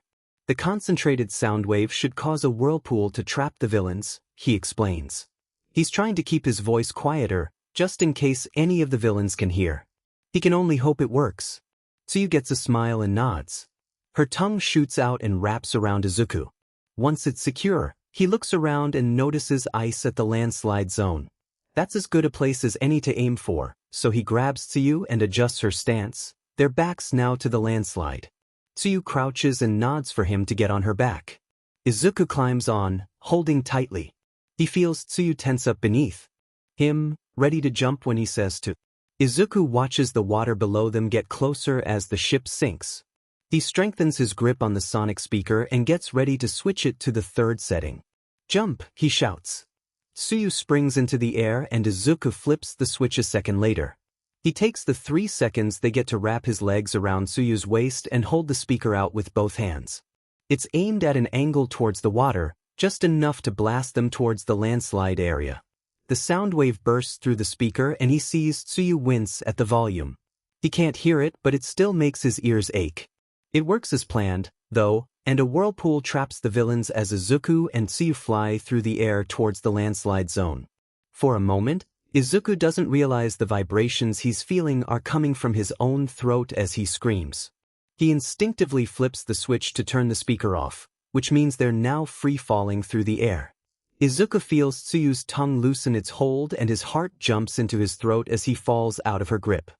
He looks down and the ground is hurtling towards him. When Shudo realizes he's falling through the air, he moves his right hand out, creating a ramp of ice to slide down. It wouldn't do to be injured and unable to defeat the villains that will, undoubtedly, meet him on the ground. He takes in the zone he was transported to, realizing it's the landslide one. Shudo frowns. The landslide zone is, arguably, one of the best for his ice quirk. There's plenty of foundation for his ice to spread across. Not much is going to hinder his movements since he can just slide down the side of the mountain by icing it down. It seems foolish to have sent him here instead of someplace more advantageous against his quirk, like the windstorm zone. Villains attempt to rush Shudo the moment he hits the ground and he huffs, more annoyed than anything else. Ice encases them all, making them immobile. "I hate to say this, but you just look like a bunch of guys with quirks you don't know what to do with," he says, looking over the group with an unimpressed expression. Shudo sighs and makes his way through the frozen villains. He can't help hearing them talk about him, but does his best to ignore. He's starting to rethink just how thought out this plan of the villains is. Obviously, they only got as far as knowing All Might should have been here. A villain jumps out at him from behind a rock while he senses another one trying to rush him from behind. Shudo steps out of the way, ice shooting from his foot on the ground to freeze the villain at the front and grabbing the staff of the villain from behind. If these villains were smarter, they'd stop trying to attack him head-on. Something smarter, sneakier, would be much more effective. With only 4 or 5 actually dangerous villains, the rest of them can only be called thugs. As useless as they are, though, these thugs might have information that could help him. After all, if they've come all this way here, they must have something that gives them the ability to take out the symbol of peace. Shudo looks at the villain who'd attacked from the front. Hey, at this rate your cells will slowly die. I'd like to avoid something that cruel, since I want to be a hero, he says, holding a frosted-over hand out in front of the villain's exposed face. He might want to avoid it, but that doesn't mean he can't use it as a threat. On what basis do you think you can kill All Might? A sonic boom distracts Shudo from his interrogation. He blinks and looks over to the shipwreck zone where the sound came from. Shudo's eyes widen slightly as he sees 2 green dots flying through the air towards the landslide zone. He tries to trace the trajectory of the 2 and runs to be able to catch them. Shudo blinks when he sees one of the specks let go of the other. He's close enough now to see Azui's tongue shoot back out to catch Midoriya, only to miss. She can't risk trying to catch the screaming boy if she wants to land safely. Instead, her tongue shoots out again and wraps around a pole sticking up from the ground. No more than a glance is needed for Shudo to know that Azui is going to be fine. The only one in any real danger right now is Midoriya. Shudo pushes himself faster, getting closer before he uses an ice blast to push himself into the air. He puts as much strength into jumping off the end of the ice when he's high enough, crashing into Midoriya midair. He creates a ramp once more, sliding down it to the ground. When Shudo makes it to solid ground, he pants, crouched slightly to accommodate the slightly rough landing. Midoriya, he says after a moment, looking down. Midoriya had ended up in a bridal carry, arms wrapped around Shudo's neck and holding on tightly, burying his face in Shudo's shoulder. He's shaking and that worries Shudo more than anything else. This close, he can hear Midoriya making quiet, scared noises. It's unsettling to see someone who's usually so positive look so absolutely terrified. Shudo tries to set him down, but Midoriya only tightens his hold. Please don't, please I can't, Midoriya whispers. He's trying to breathe, but Shudo thinks it's a little too labored to be considered normal. Sure, he did basically just free fall for a few seconds, but he should know that he's safe now. You're fine, Midoriya, he tells him. He doesn't get any indication that his words were heard and he blinks. His hearing aids are currently at the bottom of the shipwreck zone's pool. Izuku can't hear anything right now, Azui says as she hops over to them. She frowns in clear worry. It's weird to see him like this. He started to panic on the ship, but was able to avoid it when I pointed out the villains getting ready to attack us. Shudo frowns and straightens up slightly. Does he not have backup hearing aids? He asks. Azui shakes her head. No, I don't think so. He wouldn't have panicked so badly if he did, she says. She watches Midoriya, humming softly. You know, he realized the villains don't know any of our quirks. And then figured out a way for us to escape while not getting hurt and incapacitating the villains at the same time. It's impressive, given how useless his quirklessness should make him. He hates to admit it, but Azui is right. Midoriya is pretty impressive given the fact that he doesn't have a quirk. How much training must he have gone through in order to come in first place on the practical? Not to mention the successful plans he comes up with under pressure. How? Shudo asks, looking up at Azui. He had me wrap my tongue around him and then jump into the air. Then he used that speaker to send us flying, but aimed it at the pool so the villains would get trapped in the whirlpool. I'm not too used to getting sent through the air, so I'm afraid I let go without meaning to. It's a good thing you were here to catch him, Todoroki, Azui explains. By the time Azui has finished explaining things, Midoriya has calmed down significantly. Shudo doesn't really want to set him down if he's not ready, but his arms are starting to strain a bit. Though, before he can start to lower Midoriya again, the boy in his arms stiffens and jars away to look up at him. Shudo blinks, staring into Midoriya's wide and slightly panicked green eyes. Neither of them say anything for a moment, and Shudo notices that Midoriya's face keeps getting redder and redder. His own face heats up a little in response. Azui clears her throat and Shudo breaks eye contact, looking over at her. She has a knowing look, but Shudo doesn't know what she's got that look about. Midoriya quickly jumps out of his arms, taking a few steps away and avoiding looking at him. For a second, Shudo thinks he misses the weight of Midoriya in his arms. He quickly shoves that thought away, never to see the light of day again. Thanks, Todoroki, Midoriya manages, his voice cracking slightly, and Shudo wishes he knew why. Izuku doesn't know if the pounding in his chest is from adrenaline or something else, but it's not really something he can focus on right now. He turns, taking in where they are and how much of the rest of the USJ they can see. The three of them are near the bottom of the landslide, close enough to have a view of the facility's center. For a moment, Izuku wishes they didn't. On the ground by the fountain, that villain with the exposed brain is crouching over Aizawa, twisting his teacher's arm backwards at a painful angle. It's clearly already broke and there's blood everywhere, but Izuku can't tell where Aizawa himself is bleeding. Before both of them is the villain with hands covering his body. The one on his face is moving slightly, but Izuku doesn't really know if that means he's talking or not. He feels himself take a jerky step towards the three. He takes another, pulling his staff off his belt. Izuku takes a third step, feeling more angry than scared now as he twists the staff into two halves. How dare this villain think he can waltz in here and hurt his friends, hurt his teachers, and get away without a single scratch. A cold hand grabs his right arm while something wraps around his middle. Izuku whips around, ready to attack, but stops when he sees it's just Shudo and Tsuyu. They're hurting Aizawa.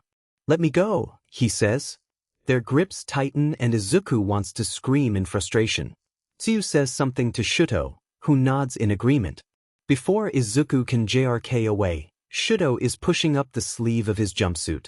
He starts to trace something on his arm and it takes a moment to realize he's tracing out letters. PLAN. They're not stopping him, they're forcing him to think before going. Izuku closes his eyes and takes a deep breath before nodding, looking up at the two. They let go but seem ready to grab him again just in case. A sonic speaker won't work here. It could hurt Aizawa even more and damage his hearing. If that big one was able to take him down, then it's nothing to laugh at, but we need to make sure the other villain is restrained. We don't know his quirk, but we'll just have to work around that. Todoroki, would you be able to freeze him? If Shudo notices the slip, he doesn't give off any indication. Instead, he just nods once. He glances over at the fountain behind Izuku, apparently taking in the area around the standing villain. Good. I'll go down there and distract the smaller villain. I think he's the one in charge, so getting him out first is important. While I'm doing that, Todoroki can come in from the side or from behind and freeze him. Hopefully, that bigger villain will get up to help and that's when Tsuyu will grab Aizawa with her tongue. The two look back at him, Izuku only knowing they're skeptical because of Tsuyu's expression. Shudo's is blank and that makes Izuku swear he's going to break down those emotional walls and befriend this boy no matter what. He looks between the two and guesses, what if it doesn't get up? Shudo nods once and Izuku frowns slightly. Then I'll rush it and make it let go of Aizawa. He holds up his clubs and presses the release on the blades, sliding them out of the ends. Izuku looks between the two. Everything has a weakness. What's a villain compared to a robot when someone is in danger? He asks. At the very least, they don't seem to object this time. Instead, Tsuyu nods and they both look at Shudo. He seems like he's a bit unsure of the plan but eventually nods as well. Izuku smiles reassuringly at him before turning. He sheaths the blades once more, deciding to keep them as a surprise factor. With that, he spares one more glance for Shudo and Tsuyu before heading down to the center of the USD. It feels only natural that they don't even get a chance to enact their plan. Instead, they've only just made it to the bottom of the landslide when the mist villain from before shows up next to the smaller. What? Izuku figures the conversation must not be good since the hand villain starts scratching at his neck frantically. Suddenly, he stops and turns towards the three of them. Izuku tenses up and notices Shudo and Tsuyu doing the same out of the corner of his eyes. Before they can even think, the villain is right in front of them, hand reaching out and covering Tsuyu's face. When nothing immediately happens, Izuku glances over to see Aizawa's eyes glowing red. The hand villain does the same, pulling away slightly in surprise. Aizawa is cutting off the quirk, but the big villain raises his head slightly before slamming it down. Izuku looks at the hand villain and raises his right club, intending to bring it down on the villain's arm. The blade is released since Izuku figures that the villain can't use his quirk if he doesn't have a hand. It doesn't make contact with him, no. Instead, that huge villain that smashed Aizawa's head into the ground somehow moves fast enough to intercept the move. His blade cuts through the villain, but Izuku didn't put in enough force for someone so big. He feels the air behind him grow colder as the huge villain grabs his arm painfully. Izuku cries out, knowing exactly how much damage can be done to him. A huge hand looms closer towards his head and Izuku can barely think. He wants Shudo to run, but he doesn't know if he's actually managed to scream it at him or not. For a second, he sees moments of his life flashing in front of him. The doctor when he was 6, the classroom when everyone found out he was quirkless, the red eyes above him when he's 10, present Mike and a colorful hospital playroom, a blue sky in Aizawa, a sparking robotic cat, heterochromatic eyes staring into his own. All the things he's done in his life had led him to this singular moment. So much training, so much struggling to prove himself, and it's all wasted. At the moment when it truly mattered, there's nothing he can do. Tears sting at his eyes and he thinks that, maybe, Bakugo had been right when they were kids. A quirkless nobody shouldn't try to be a hero. All he'd done is waste people's time. Aizawa's, present Mix, his mother's, May's, everyone. He squeezes his eyes shut, willing himself to at least not cry while he's dying.